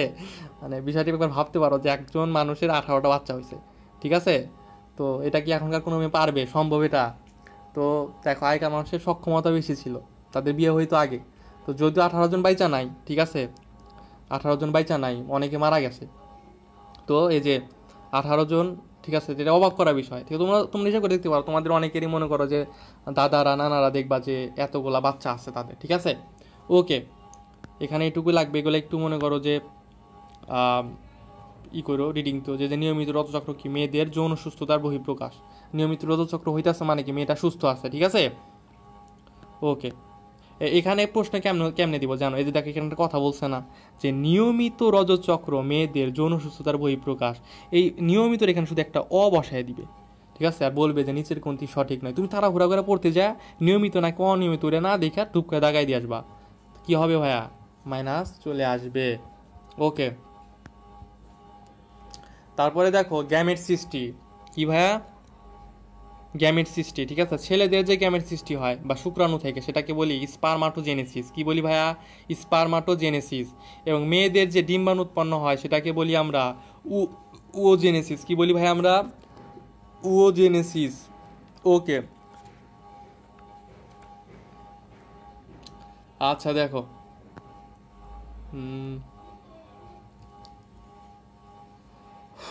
যেটা বললাম জেনেসিস মানে কি, জেনেসিস মানে সৃষ্টি হওয়া, ঠিক আছে। স্পার্মাটা মানে কি, স্পার্ম সৃষ্টি হওয়া, ঠিক আছে। ওকে, এইভাবে নামগুলো আসলে আসছে, ঠিক আছে। ওকে, তো দেখো শুক্রাণু সৃষ্টি বা স্পার্মাটোজেনেসিস, ঠিক আছে। দেখো আমরা জানি শুক্রাশয়ে অসংখ্য সেমিনিফেরাস নালিকা থাকে, এটা আমরা জানি, ঠিক আছে। এবং দেখবা এই যে সেমিনিফেরাস নালিকা যে আছে, ঠিক আছে, এই সেমিনিফেরাস নালিকার পাশে কিছু কিছু মনে করো যে দেহকোষ থাকে, ঠিক আছে। কি থাকে ভাইয়া, দেহকোষ থাকে, মানে মানে সেমিনিফেরাস যে নালিকা থাকে, ঠিক আছে, নালিকা আছে, আচ্ছা বুঝলাম। এবং দেখো এই যে শুক্রাণুর আশেপাশে যতগুলা কোষ আছে সব তো মনে করো জনন কোষ, বা এটাকে বলা হয় কি, প্রাইমর্ডিয়াল কোষ। প্রাইমর্ডিয়াল কোষ মানে কি ভাইয়া, জনন কোষ। এবং এই জনন কোষগুলো ফাঁকে ফাঁকে এক ধরনের দেহকোষ থাকে। জনন কোষগুলো ফাঁকে ফাঁকে কী কোষ থাকে ভাইয়া, দেহকোষ থাকে। দেহকোষ জনকোষ তো আলাদা, এগুলো তোমরা জানো। এবং এই দেহকোষ গুলাকে বলা হয় ভাইয়া সার্টোলি কোষ। কি বলা হয় ভাইয়া, সার্টোলি কোষ। এবং সার্টোলি কোষের কাজ কি, এই সার্টোলি কোষের কাজ হলো শুক্রাণুকে পুষ্টি সরবরাহ করা। কি কাজ ভাইয়া, শুক্রাণুকে পুষ্টি সরবরাহ করা, ঠিক আছে। ওকে, এটা একটু মনে রাখো, ঠিক আছে। ওকে, দেখো সংখ্যা বৃদ্ধি পর্যায়ের পরে যদি আসি, যে যে এখন আমরা মনে করো যে স্পার্মাটোজেনেসিস ধাপগুলো দেখব। তো দেখো এই যে দেখো এখানে কি বলছে একটু যদি দেখো, যে সর্বপ্রথম কি আছে, সর্বপ্রথম আছে জনন কোষ। জনন মাতৃকোষ তো ডিপ্লয়েড, আমরা জানি। জনন মাতৃকোষ কি ভাইয়া, ডিপ্লয়েড। আচ্ছা দেখো জনন মাতৃকোষের ভিতরে একটা নিউক্লিয়াস আছে, ওকে জানলাম। এখন দেখো জনন মাতৃকোষ থেকে প্রথমে কি হইলো, প্রথমে একবার মাইটোসিস হইলো, ঠিক আছে। মাইটোসিসে কয়টা কোষ হইলো ভাই, দুইটা কোষ। দেন আবার ওই দুইটা কোষে মাইটোসিসের মাধ্যমে চারটা কোষ তৈরি করলো, চারটা কোষ তৈরি করলো। এই যে চারটা কোষ, এটাকে বলা হয় স্পার্মাটোগোনিয়া। স্পার্মাটোগোনিয়া, ঠিক আছে, গোনিয়া, ঠিক আছে, গোনিয়া। দেখো আমি একটু লিখি, গোনিয়া, ঠিক আছে, গোনিয়া। গোনিয়া কি ভাইয়া, গোনিয়া 2n, ডিপ্লয়েড। দেখো ডিপ্লয়েড, ঠিক আছে। তারপরে দেখো যে স্পার্মাটোগোনিয়া, ঠিক আছে। এবং এই স্পার্মাটোগোনিয়া, এই যে একটি স্পার্মাটোগোনিয়া দেখো এটাই এখানে নিয়ে আসছে। এবং এটা ছোট আকার না, এবং এটা বড় আকার না। এই স্পার্মাটোগোনিয়া যখন বড় হয় তখন সেটাকে বলা হয় স্পার্মাটোসাইট। কি হয় ভাইয়া, স্পার্মাটোসাইট। এই যে দেখো এখানে বলছে যে এই যে, এবং এই যে বড় যে হইলো এটা কই থেকে হইলো ভাই বলো তো। ওই যে আমরা একটু আগে বললাম না যে জনন কোষের পাশে পাশে কিছু কিছু দেহকোষ থাকে, যেটাকে আমরা কি বলি, সার্টোলি কোষ। সার্টোলি কোষের কাজ কি, শুক্রাণুকে পুষ্টি প্রদান করা।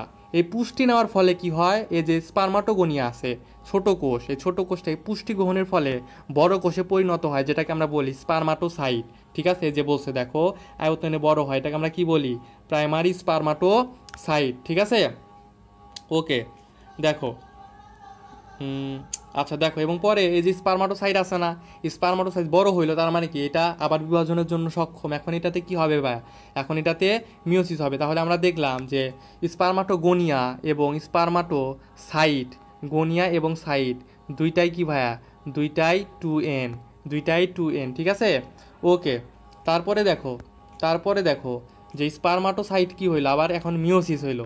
মিওসিসের মাধ্যমে প্রথমে যে দুইটা কোষ হইলো সেই দুইটা হলো সেকেন্ডারি স্পার্মাটোসাইট, ঠিক আছে। প্রথমে দেখো প্রাইমারি স্পার্মাটোসাইট, এটা কিন্তু 2n, ডিপ্লয়েড। কিন্তু সেকেন্ডারি, ঠিক আছে, এটা হলো ফার্স্ট বা প্রাইমারি, ঠিক আছে। আর যে এটা বললাম সেকেন্ডারিটা কি ভাইয়া, দেখো আর আমি একটু অন্য গালিতে লাগাই, আগে লাল গালিতে লাগানো ছিল। দেখো সেকেন্ডারি স্পার্মাটোসাইট কিন্তু ভাইয়া হ্যাপ্লয়েড, এটা কিন্তু মাথায় রাখা লাগবে। তুমি স্পার্মাটোসাইট নাম দেখাই ডিপ্লয়েড দাগাই দিও না, না আমার আগে দেখা লাগবে প্রাইমারি আছে নাকি সেকেন্ডারি আছে, ঠিক আছে। প্রাইমারি থাকলে ডিপ্লয়েড, সেকেন্ডারি থাকলে কি ভাইয়া, হ্যাপ্লয়েড। ওকে, আচ্ছা দেখো এই যেখানে ওগুলাই বলছে যে সেকেন্ডারি স্পার্মাটোসাইট, ঠিক আছে। এবং কি প্রত্যেকটি সেকেন্ডারি স্পার্মাটোসাইটে আবার কি হয়, আবার মিওসিস হয়, যেটাকে আমরা সেকেন্ড মিওসিস বলি। এবং এই সেকেন্ডারি স্পার্মাটোসাইটে সেকেন্ড মিওসিসের মাধ্যমে কি হয় ভাইয়া, স্পারমিড গঠন করে। কি গঠন করে ভাইয়া, স্পারমিড। এই যে স্পারমিড গঠন করে, ঠিক আছে। এই স্পারমিডও কিন্তু কি হ্যাপ্লয়েড, ঠিক আছে। এবং এই স্পারমিডটি কি পরবর্তীতে কি হয়, শুক্রাণু বা স্পার্মে পরিণত হয়, ঠিক আছে। ওকে,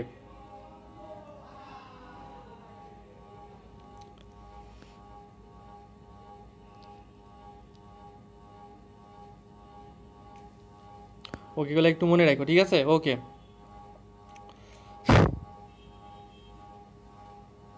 তো এখানে একটা কথা বলছে যে স্পার্মাটিডের গোলগি বডি থেকে অ্যাক্রোজোম সৃষ্টি করে শুক্রাণুর মাথা টুপির মতো অবস্থান করে, ঠিক আছে। তাহলে কি স্পার্মাটিডের স্পারম্যাটিডে গোলকিপারি থেকে অ্যাক্রোজোম সৃষ্টি করে, ঠিক আছে, শুক্রাণুর মাথা টুপির মতো অবস্থান করে, এটা একটু মনে রাখো। ওকে, তারপরে দেখা একটা কথা বলছে যে স্পারমাটিডের সেন্ট্রিওল, ঠিক আছে, শুক্রাণুর সূত্রকার লেজ গঠন করে, এটা আমরা জানি যে সেন্ট্রিওল যে শুক্রাণুর লেজ গঠন করে।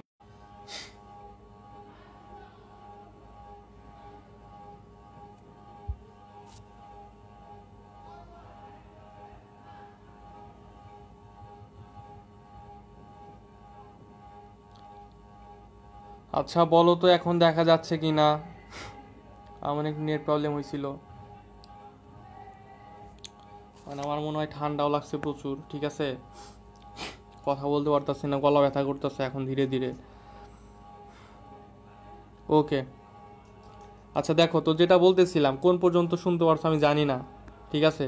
ওকে, তো যেটা বলতেছিলাম যে এই যে স্পারমাটিড, ঠিক আছে, সেন্ট্রিওল কি করে, শুক্রাণু লেজ গঠন করে, এটা আমরা অলরেডি জানি।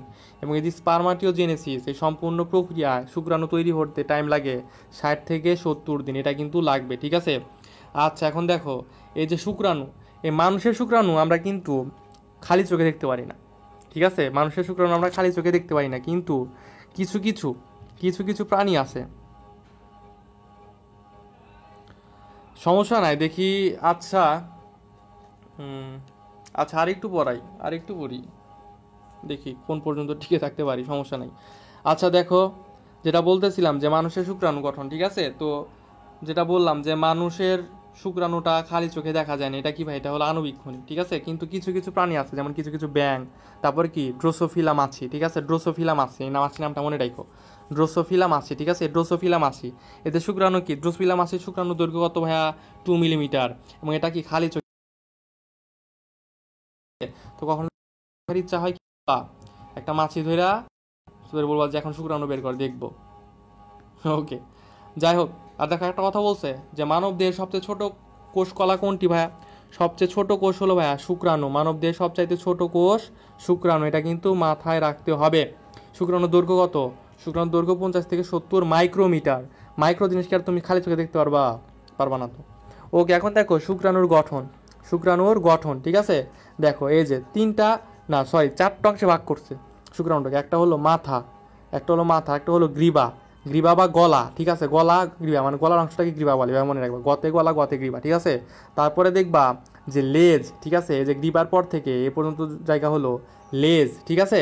ও সরি, তার আগে একটা আছে মধ্যখণ্ড, বুঝলাই গেছি, ঠিক আছে, এই যে একটা অংশ আছে মধ্যখণ্ড, মধ্যখণ্ডে কি থাকে, মাইটোকন্ড্রিয়া থাকে, মতে মধ্যখণ্ড মতে মাইটোকন্ড্রিয়া, ভাই মনে রাখবা, ঠিক আছে, মতে মধ্যখণ্ড খণ্ড মতে মাইটোকন্ড্রিয়া, তাহলে মধ্যখণ্ডে কোনটা থাকে ভাইয়া, মাইটোকন্ড্রিয়া থাকে, ঠিক আছে।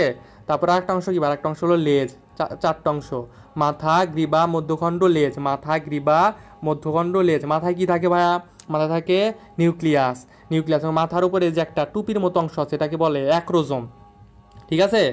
ওকে দেখো যেগুলাই বলছে এখানে যে, এই যে দেখো, এই যে মাথায় কি থাকে, ডিম্বাকার নিউক্লিয়াস থাকে, কি থাকে ভাইয়া, ডিম্বাকার নিউক্লিয়াস থাকে। এবং দেখো এই যে, এই যে দেখো, এই যে বলছে যে এর সামনে অর্ধেক অংশকে নিউক্লিয়াসকে ঢেকে রাখে অ্যাক্রোজোম, এই যে টুপির মতো থাকে অ্যাক্রোজোম। এবং অ্যাক্রোজোমের কাজ কি জানো, এই অ্যাক্রোজোম টিস্যু গলনকারী কিছু এনজাইম ক্ষরণ করে, মানে টিস্যু গলায় ফেলতে পারে এমন কিছু এনজাইম অ্যাক্রোজোম ক্ষরণ করে। কেন ক্ষরণ করে ভাইয়া, ওই যে ধরো একটা ডিম্বাণু, ঠিক আছে, একটা ডিম্বাণুর ভেতরে মনে করো যে এটা ঢুকবে, ঠিক আছে, একটা ডিম্বাণুর ভেতরে শুক্রাণু ঢুকবে, তো এই যে ডিম্বাণুর বাইরে যে টিস্যুগুলো আছে, এই টিস্যুগুলো তো গলায় ফেলতে হবে, তারপরে তো ঢুকতে পারবে ভিতরে, তাই না। তো এই যে শুক্রাণুর অ্যাক্রোজোম কি করে, ওই টিস্যু গলনকারী এনজাইমগুলো বের করে, ফলে ডিম্বাণুটা গলে যায়, তারপর কি করে ওইটা ডিম্বাণুর ভেতরে প্রবেশ করে। দেখো এখানে বলছে যে অ্যাক্রোজোমের উপস্থিতি কি, টিস্যু গলনকারী এনজাইম ডিম্বাণু ঝিল্লি ভেদ করে এবং এর ফলে কি ভিতরে প্রবেশ করতে পারে। ওকে, তারপর দেখো গ্রীবা, ঠিক আছে, গ্রীবা কি থাকে, দেখো এখানে পরস্পরের সাথে সমকোণে সেন্ট্রিওল থাকে, ঠিক আছে, গ্রীবায় কি থাকে, সমকোণে সেন্ট্রিওল, স স সতে সমকোণ সতে সেন্ট্রিওল, সতে সমকোণ সতে সেন্ট্রিওল থাকে, ঠিক আছে, গ্রীবায় কি থাকে, গ্রীবায় সেন্ট্রিওল থাকে, সমকোণে থাকে, সতে সমকোণ সতে সেন্ট্রিওল। তারপরে যেটা বলেন যে মধ্যখণ্ড, মধ্যখণ্ডের থেকে মতে মধ্যখণ্ড মতে এই যে মাইটোকন্ড্রিয়া, ঠিক আছে, মাইটোকন্ড্রিয়া থাকে, এটা একটু মনে রাখো। এবং মাইটোকন্ড্রিয়া কি করে, মাইটোকন্ড্রিয়া আমরা জানি এটিপি তৈরি হয়, কি তৈরি হয় ভাইয়া, মাইটোকন্ড্রিয়ায় এটিপি তৈরি হয়, এবং এটিপির মাধ্যমে কি শক্তি, এটাই বলছে যে মাইটোকন্ড্রিয়া ফ্লাজেলার সঞ্চালনের জন্য প্রয়োজনীয় শক্তি যোগান দেয়। ঠিক আছে? তো শুধু কি এখন তো তুমি এত কিছু না যায় না, শুধু ঘোড়ার মতো মুখস্থ করো, হ্যাঁ মাইটোকন্ড্রিয়া প্লাজমিক সঞ্চালনের জন্য প্রয়োজনীয় শক্তি দেয়, এভাবে না পড়া তোমার বোঝা লাগবে যে মাইটোকন্ড্রিয়া মানে কি, মাইটোকন্ড্রিয়ার ভিতরে এটিপি তৈরি হইতেছে, তার মানে কি ওইটা তো শক্তি যোগান দিবে, স্বাভাবিক বিষয়। ঠিক আছে? ওই আছে না যে কি যেন বলে ওইটাকে, বাটল দি গ্রেট। ঠিক আছে? বাটল দি গ্রেট দেখছো তোমরা কেউ? আমি দেখতাম ছোটো থাকতে, এখন দেখি না, টাইম নাই। ঠিক আছে? রবিবারে হইতো, কোন চ্যানেলে জানো, সোনিয়াতে মেবি, না যাই হোক মনে নাই। তো বাটুল দি গ্রেটের ভিতরে কি যেন নাম আছে, বাটুলের ছোট দুই ভাই, ঠিক আছে, বাচ্চু আর বিচ্ছু, হ্যাঁ হ্যাঁ। তো বাচ্চু বিচ্ছুর ভিতরে, বাচ্চু না বিচ্ছু কি যেন পড়তেছিল যে গাছের পাতা সবুজ, গাছের পাতা সবুজ, ঠিক আছে, এটা মুখস্থ করতেছিল। তো এটা দেখা যায় মাঝে মাঝে আর কি। তো ভাই গাছের পাতা সবুজ, এটা যদি তোমার মুখস্থ করা লাগে, তুমি চাইলে মুখস্থ করতে পারো, কিন্তু তুমি তো জানো যে গাছের পাতা সবুজ। ঠিক আছে? তো এখানেও সেম, তুমি জানো যে মাইটোকন্ড্রিয়া এটিপি তৈরি হয়, তো এখানে তো মুখস্থ করা কিছু নাই, তাই না? ওকে, দেখো লেজ, ঠিক আছে, দেখো লেজটা হলো শুক্রাণুর দীর্ঘতম অংশ, এটা একটু মনে রাখো, আর কিছু লাগবে না এখানে। ওকে,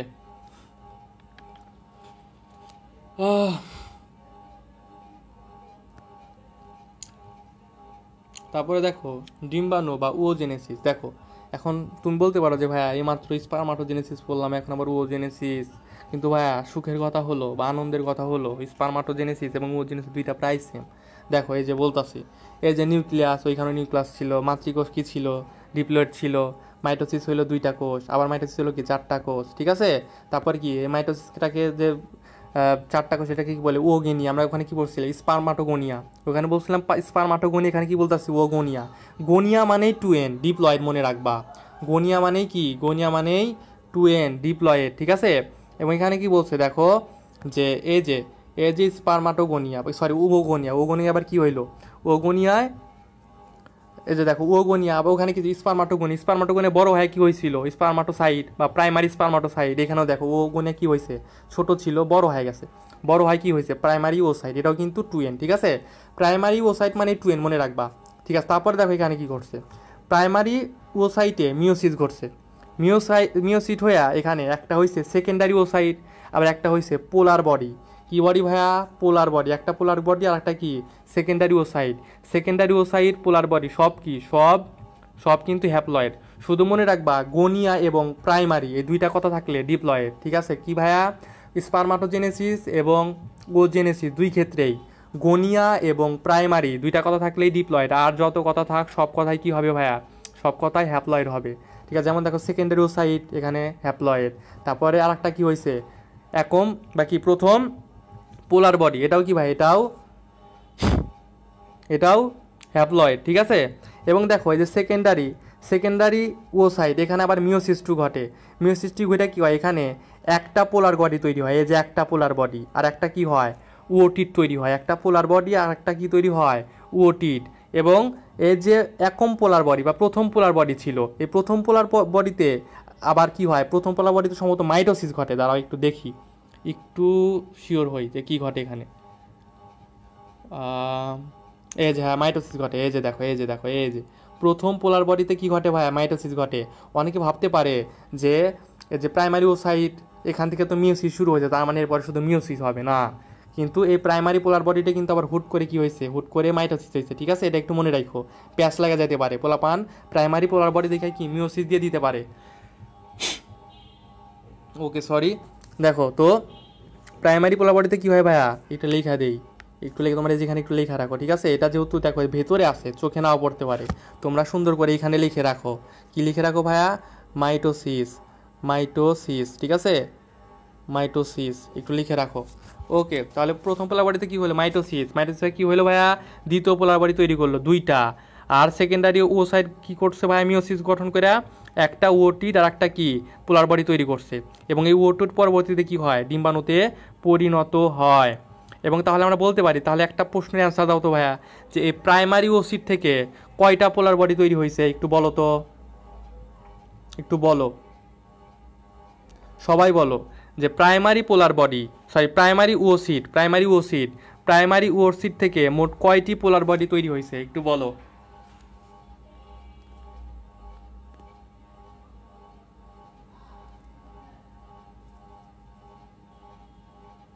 সবাই বলো।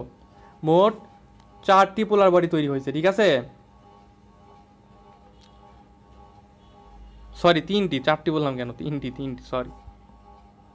আর চারটি না তিনটি?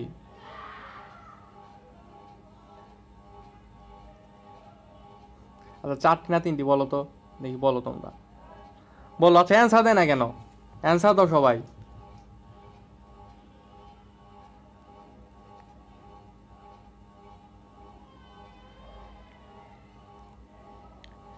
ওকে দেখো, যেটা বলতেছিলাম যে একটা প্রাইমারি ওসাইট থেকে কয়টা, একটা প্রাইমারি ওসাইট থেকে তিনটি পোলার ওসাইট, সরি পোলার বডি, ঠিক আছে, তিনটি পোলার বডি এবং একটি বড় ওটির গঠন করে। এই যে নিচে মনে হয় আছে, এই যে দেখো আছে, যে একটি প্রাইমারি ওসাইট থেকে, হ্যাঁ একটি প্রাইমারি ওসাইট থেকে কি একটি বড় ওটির, এই যে ওটির যেটা, এই যে ওটির, এই যে ওটির বড় বড়, ঠিক আছে, এগুলো কি ছোট, ছোটটাকে কি বলা হয়, পোলার বডি, ঠিক আছে, তিনটি ছোট পোলার বডি তৈরি করে, এটা একটু মনে রাখো, ঠিক আছে।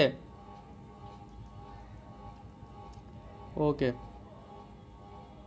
এখানে একটা কথা ইম্পর্টেন্ট, সেটা হলো ভাইয়া এই যে সেকেন্ডারি, সেকেন্ডারিটা দেখো লাল দিয়ে দাগায় দিয়ে, যে সেকেন্ডারি ওসাইট অবস্থায় ডিম্বপাত বা ওভুলেশন ঘটে, ঠিক আছে, কখন ওভুলেশন ঘটে বা ডিম্বপাত ঘটে ভাইয়া, সেকেন্ডারি ওসাইট অবস্থায়, ঠিক আছে, এই যে সেকেন্ডারি ওসাইট অবস্থায় কি ঘটে ভাইয়া, ডিম্বপাত ঘটে, ঠিক আছে, এটা একটু মনে রাখো। ওকে, এখানে আর কিছু লাগবে না। ওকে, তারপরে দেখো আসো ডিম্বাণুর গঠন, কি দেখবো ভাইয়া, ডিম্বাণুর গঠন। ওকে, আচ্ছা এই পর্যন্ত আজকে শেষ পড়াবো, আমার ভালো লাগতেছে না, ঠিক আছে। বাকিটুকু মোটামুটি অনেকখানি পড়লাম, বাকি বেশি কিছু নাই, আর তোমরা এইগুলা পড়ে নিও, ঠিক আছে। আচ্ছা শেষ করি তারপরে বলি, দেখো ডিম্বাণুর গঠন, ঠিক আছে, ডিম্বাণুর গঠনে বেশি কিছু লাগে না ভাইয়া। ডিম্বাণুর গঠনে দেখো মাঝখানে নিউক্লিয়াস, এটা তোমরা জানো, নিউক্লিয়াসের চারপাশে সাইটোপ্লাজম থাকে, এটাও তোমরা জানো। এখন দেখো ডিম্বাণু যে ঝিল্লি, ডিম্বাণু যে ঝিল্লি, দেখো দুইটা ঝিল্লি থাকে সবচাইতে, দেখো একটা ঝিল্লি হলো জোনা পেলসুবাব, ঠিক আছে, ই হয় মনে রাখবা, জিকা, ইদা মনে রাখবা ভাইয়া, জিকা, দেখো আমি লিখে দিই, মনে রাখবা জিকা, জিকা, ঠিক আছে, জিকা, ঠিক আছে। একটা হলো কি ভাইয়া জোনা পেলসুবা, সরি পেলুসিডা, কি বলি, জোনা পেলুসিডা, ঠিক আছে, এটা হলো একটা ঝিল্লি, ঠিক আছে। এবং দেখো এটা হলো প্রাইমারি আবরণ বলা হয়, ঠিক আছে, জোনা পেলিসুডা। এবং দেখো এটার বাইরে আর একটা ঝিল্লি আছে, এটাকে বলা হয় করোনা রেডিয়েটা, ঠিক আছে, করোনা রেডিয়েটা, জিকা দিয়ে মনে রাখবা, জিতে হলো জোনা পেলুসিডা আর কাতে কি হলো ভাই করোনা রেডিয়েটা, ঠিক আছে। এবং এই যে জোনা পেলিসুডা, এই যে জোনা পেলিসুডা এবং করোনা রেডিয়েটে দুইটার মাঝখানে যেটা থাকে সেটাকে বলা হয় পেরিভাইটেলাইন ফাঁক, কি বলা হয় ভাইয়া, এই যে দেখো পেরিভাইটেলাইন ফাঁক, ঠিক আছে। এই তিনটা কথা একটু মনে রাখবা, এখানে আর কিছুই লাগবে না। এবং দেখো নিচে একটা কথা বলছে যে মানুষের ডিম্বাণু কীরকম, মানুষের ডিম্বাণু হলো মাইক্রোলেসিথাল, মাইক্রোলেসিথাল, মাইক্রোলেসিথাল ডিম্বাণু। এটা কেমন নাম হয় ভাইয়া, এটা হয় ডিম্বাণুর কুসুমের উপরে, ঠিক আছে, আমরা তো জানি ডিম্বাণুতে কুসুম থাকে, তো কুসুম যদি ছোট থাকে, ঠিক আছে, সেটাকে বলা হয় মাইক্রোলেসিথাল। মাইক্রো মানে ছোট, তোমরা তো জানো মাইক্রো মানে ছোট, তো যেহেতু মানুষের বা মেয়েদের ডিম্বাণুর কুসুমটা খুব ছোট, এই জন্য এটাকে বলা হয় মাইক্রোলেসিথাল ডিম্বাণু, কি বলা হয়, মাইক্রোলেসিথাল ডিম্বাণু। এবং ডিম্বাণুতে কি থাকে, ডিম্বাণুতে প্রচুর আরএনএ থাকে এবং কি থাকে, 23টি ক্রোমোজোম থাকে, আমরা জানি এটা, যে শুক্রাণুতে 23টি থাকে আর ডিম্বাণুতে 23টি থাকে, ঠিক আছে। দুইটা মিলে কি হয়, জাইগোট উৎপন্ন হয়, সেটাতে কয়টা থাকে, 46টি থাকে। এবং মানবদের প্রত্যেকটি কোষে পরবর্তীতে 6টা 6টা করে মাইটোসিস কর্পূরের মাধ্যমে কি হয়, বাড়তে থাকে, ঠিক আছে। ওকে, এটা একটু পড়ো, ছকটা 3 স্টার, ঠিক আছে, ছকটা 3 স্টার না 100 স্টার, ঠিক আছে, সমস্যা নাই, ছকটা পড়লে দেখবা তোমরা ইজিলি সব পারবা। এখানে যে এটা একটু মনে রাখো যে দেখো স্পারমাটোজেনেসিস বা শুক্রাণু তৈরি, ঠিক আছে, পুরুষদের দেহে 95 বছর বয়স পর্যন্ত শুক্রাণু তৈরি হতে থাকে, ঠিক আছে। এবং মনে করো যে মেয়েদের মেনোপোজ যেটা বলা যে রথচক্র বা পিরিয়ড যে বন্ধ হয় সেটা কবে হয় ভাইয়া, 45 থেকে 50 বছর বয়সে। এবং মেনোপোজ বা রথচক্র যখন হয় বা বন্ধ হয় তখন তো ভাইয়া ডিম্বাণু তৈরি হবে না, যেটা বললাম যে রথচক্রের মাধ্যমেই তো বুঝি যে ডিম্বাণুটা তৈরি হইতে পারে, বুঝছো কিনা। তো মেয়েদের ক্ষেত্রে কতদিন, ছেলেদের ক্ষেত্রে কতদিন, 95 বছর বয়স, ঠিক আছে, এটা একটু মনে রাখো, ঠিক আছে। এই জন্য দেখবা যে ছেলেরা কি অনেক দেখবা যে অনেক মনে করো যে দাদা নানাদের দেখবা কি বুড়া হয়ে যাওয়ার পরে মনে করো যে 60-70 বছর বয়সে যাও বিয়ে করে, ঠিক আছে। ওকে, মজা করলাম, মজা করে বললাম আজকে, ঠিক আছে। তো বলো ক্লাস কেমন লাগলো, বুঝছো কিনা। আজকে এটুকুই পড়বো, বাদ বাকি ক্লাস কালকে শেষ করবো। আর তোমরা এক কাজ করবা, এই যে লাস্টের দিকে দেখবা কিছু কিছু রোগ আছে, ঠিক আছে, রোগগুলা নিজেরা পইরা নিবা, ওইখানে আর কি বোঝাবো বলো, রোগ টোগ সম্পর্কে, রোগের লক্ষণ টক্ষণ প্রতিকার টতিকার তোমরা পইরা নিবা। আর বাদ বাকি যতটুকু আছে আমি কালকে সকালে ইনশাল্লাহ একটা ক্লাস নিয়ে শেষ করে দিব। ঠিক আছে, আমি একটু অসুস্থ তো, তাহলে আমি এখনই শেষ করে দিতাম। আমার এখন একটু কষ্ট হইতেছে কথা বলতে, মানে ঠান্ডা ঠান্ডা ভাব, গায়ে জ্বর। ওকে, তো বলো যে যতটুকু বুঝাইছি বুঝছো কি না, কেমন লাগলো ক্লাসটা একটু বলো যে বুঝছো কি না, সবাই একটু বলো।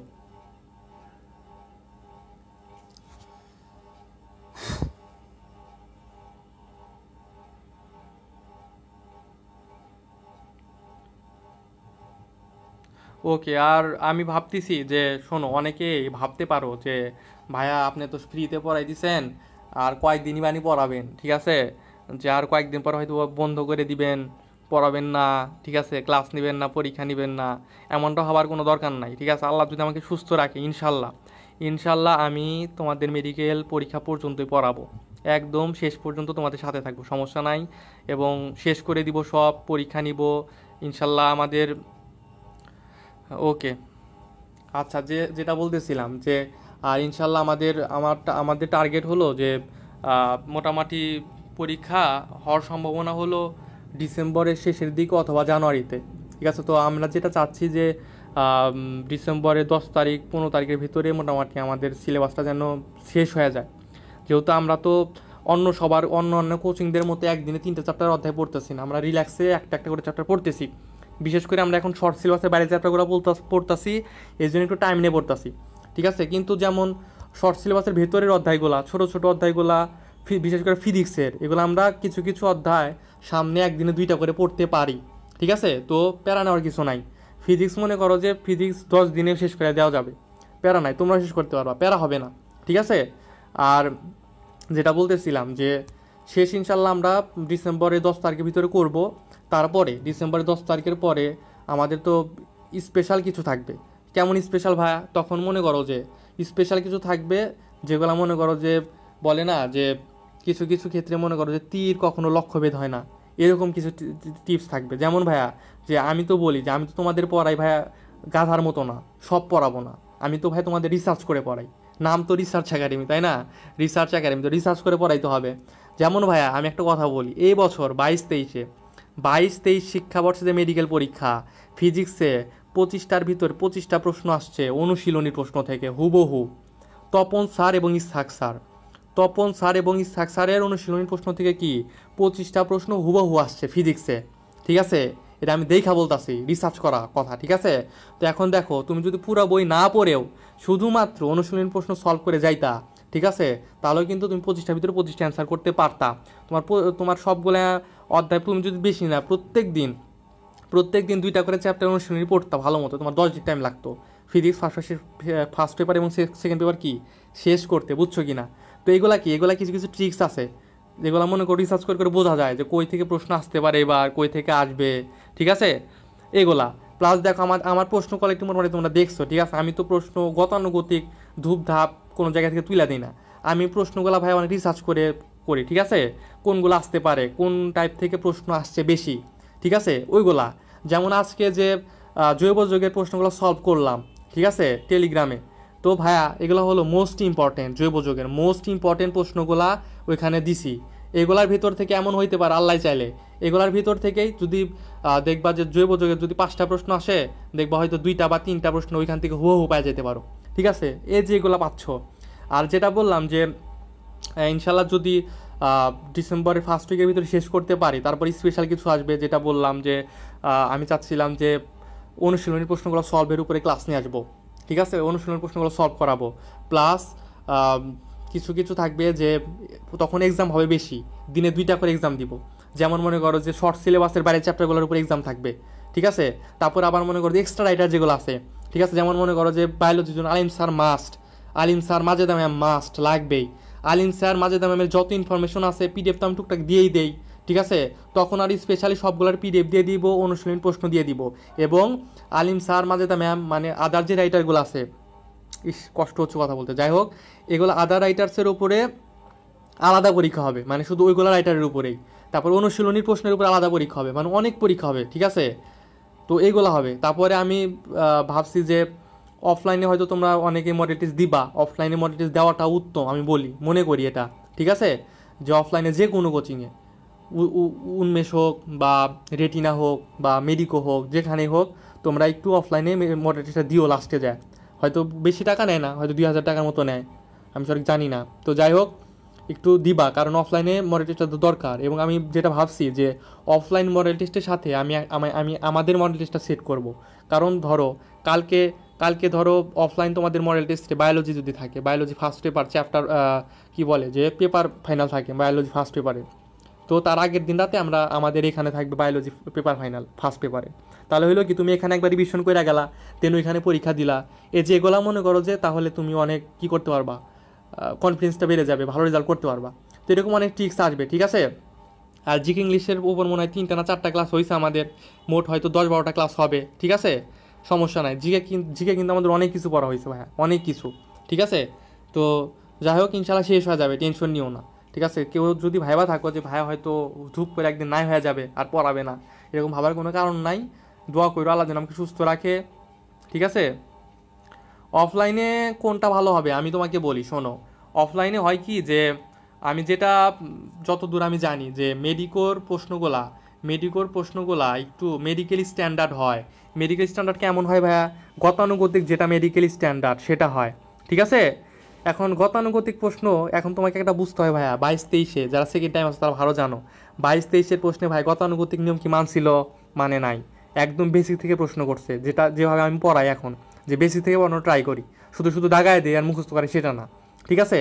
তো আমি যেটা বলবো যে মেডিকোর প্রশ্নটা একঘেয়েমি প্রশ্ন, ঠিক আছে? মেডিকোর প্রশ্নটা হয় কি যে একঘেয়েমি টাইপের প্রশ্ন হয়, মনে করো যে গতানুগতিক টাইপের প্রশ্নগুলো আরও বেশি করে, ঠিক আছে? বেসিক থেকে করে না, তুমি মনে করো হালকা পাতলা করলে এদিকে ভালো রেজাল্ট করতে পারতাছো, কনফিডেন্স লেভেল ভালো পাবা, কিন্তু মেডিকেল প্রশ্নটা একটু হার্ড করলে তখন দেখবা যে পরীক্ষার হলে যে আর কিছু ধরতে পারতাছো না।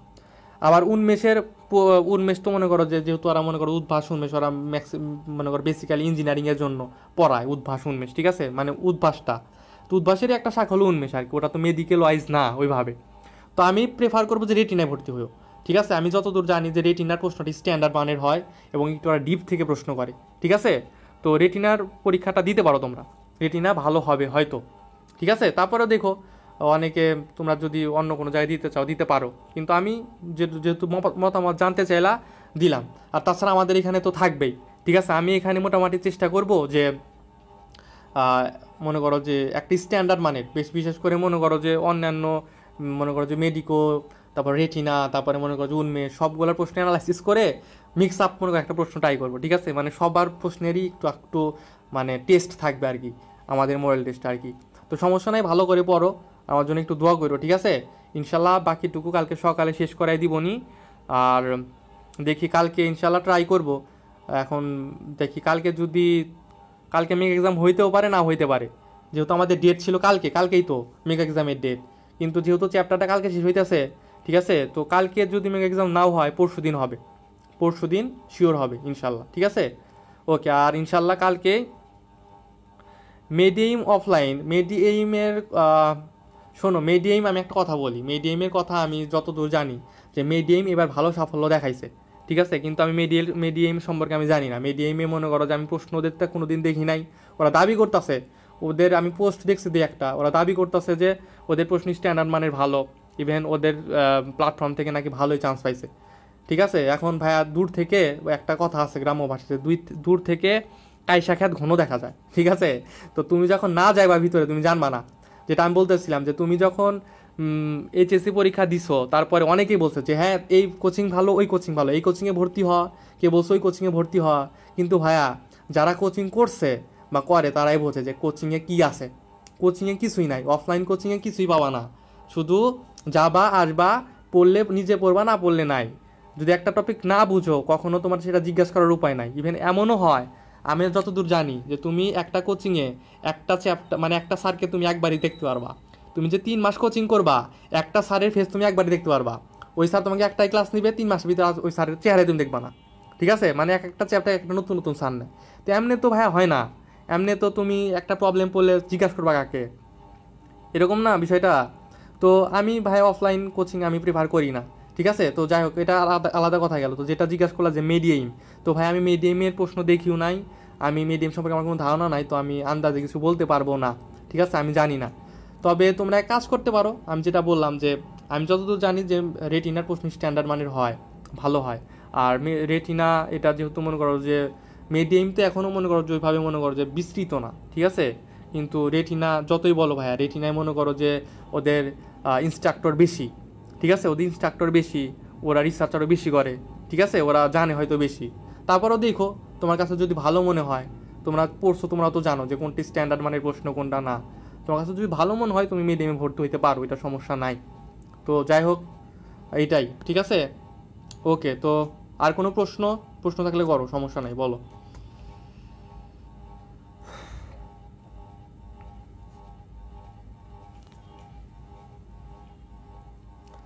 আর স্পেশাল কিছু মনে করো যে আমি অল টাইম চেষ্টা করি তোমাদের স্পেশাল কিছু দেওয়ার, ঠিক আছে। যেমন ওই যে মাঝে মাঝে কিছু দেই, প্রত্যেকটা চ্যাপ্টারের উপরে কিছু ইম্পর্টেন্ট টপিকগুলো আমি একসাথে লিখে লিখে দিই, ওইগুলো রাইখা দিবা, সেভ করে রাখবা, ঠিক আছে। পরীক্ষা দেওয়ার আগে বা বিশেষ করে মনে করো যে অফলাইনে এক্সাম দেওয়া মাস্ট কেন, আমি তোমাকে বলি বিশেষ করে যদি কেউ ফার্স্ট টাইমের হয় তার জন্য মাস্ট লাগবেই, কারণ টাইম ম্যানেজমেন্ট বলে একটা কথা আছে, ঠিক আছে। ওকে, যেটা বলতেছিলাম যে ফার্স্ট টাইমারদের জন্য মাস্ট, ঠিক আছে।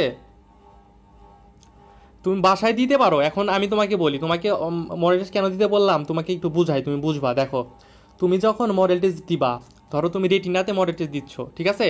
এখন ভাই মডেল টেস্ট তো হয় মনে করো যে ন্যাশনালি হয় না, মানে মডেল টেস্টটা তো মনে করো রেজাল্ট দেয় ওরা মনে করো যে পুরো বাংলাদেশে রেটিনায় যতগুলো ব্রাঞ্চ আছে সবগুলো মিলে। তো এখন দেখো তুমি ধরো 1 লাখ স্টুডেন্টের ভিতরে পরীক্ষা দিতেছো, সাপোজ 1 লাখ স্টুডেন্টের ভিতরে তুমি রেটিনায় মডেল টেস্ট দিচ্ছ, তখন তোমার ওই যে 1 লাখের ভিতরে তোমার মেরিটটা কত আসতেছে, তুমি তখন কি তোমার অবস্থানটা বুঝতে পারবা যে আমি এত জনের ভিতরে এততম হইতাছি, তার মানে কি আমার প্রিপারেশনটা ভালো আছে, বা আমার কোথায় ল্যাকিংস আছে, আর একটু কোথায় ভালো করতে হবে তুমি বুঝতে পারবা। তুমি কিন্তু বাসায় পরীক্ষাটা দিলে সেভাবে সেটা বুঝতে পারবা না, ঠিক আছে। ঠিক আছে, এই জন্য আমার মনে হয় অফলাইনে মডেল টেস্ট দেওয়াটা একটু দরকার, এটা আমি মনে করি, ঠিক আছে। কারণ হয়তো তুমি বুঝতেছো যে তোমার অবস্থানটা তো বোঝা লাগবে, তুমি এখন এত কষ্ট করতেছো, তোমার অবস্থান বোঝা লাগবে না যে তুমি কোন অবস্থানে আছো অন্য সবার চাইতে। এটা হলো মডেল টেস্ট দিয়ে, অফলাইনে মডেল টেস্ট দিয়ে বোঝার টেকনিক আর কি, ঠিক আছে। ওকে, আচ্ছা আর কিছু বলবা?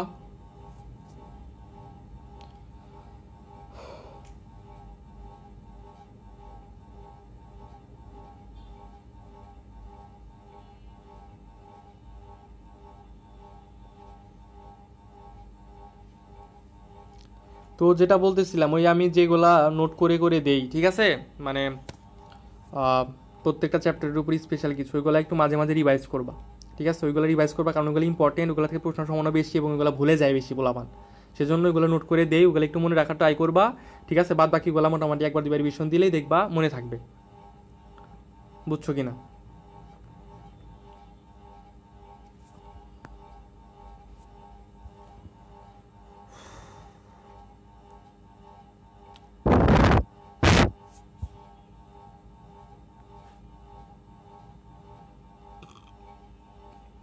ওকে, তো আশা করি সবার সমস্যা মোটামুটি ক্লিয়ার, যতটুকু পড়াইলাম পড়ো, ইনশাল্লাহ সকালে ক্লাস হবে আর একটা। তো সবাই ভালো থাকো, নেক্সট ক্লাসে দেখা হবে ইনশাল্লাহ। আসসালামু আলাইকুম সবাইকে, আল্লাহ হাফিজ।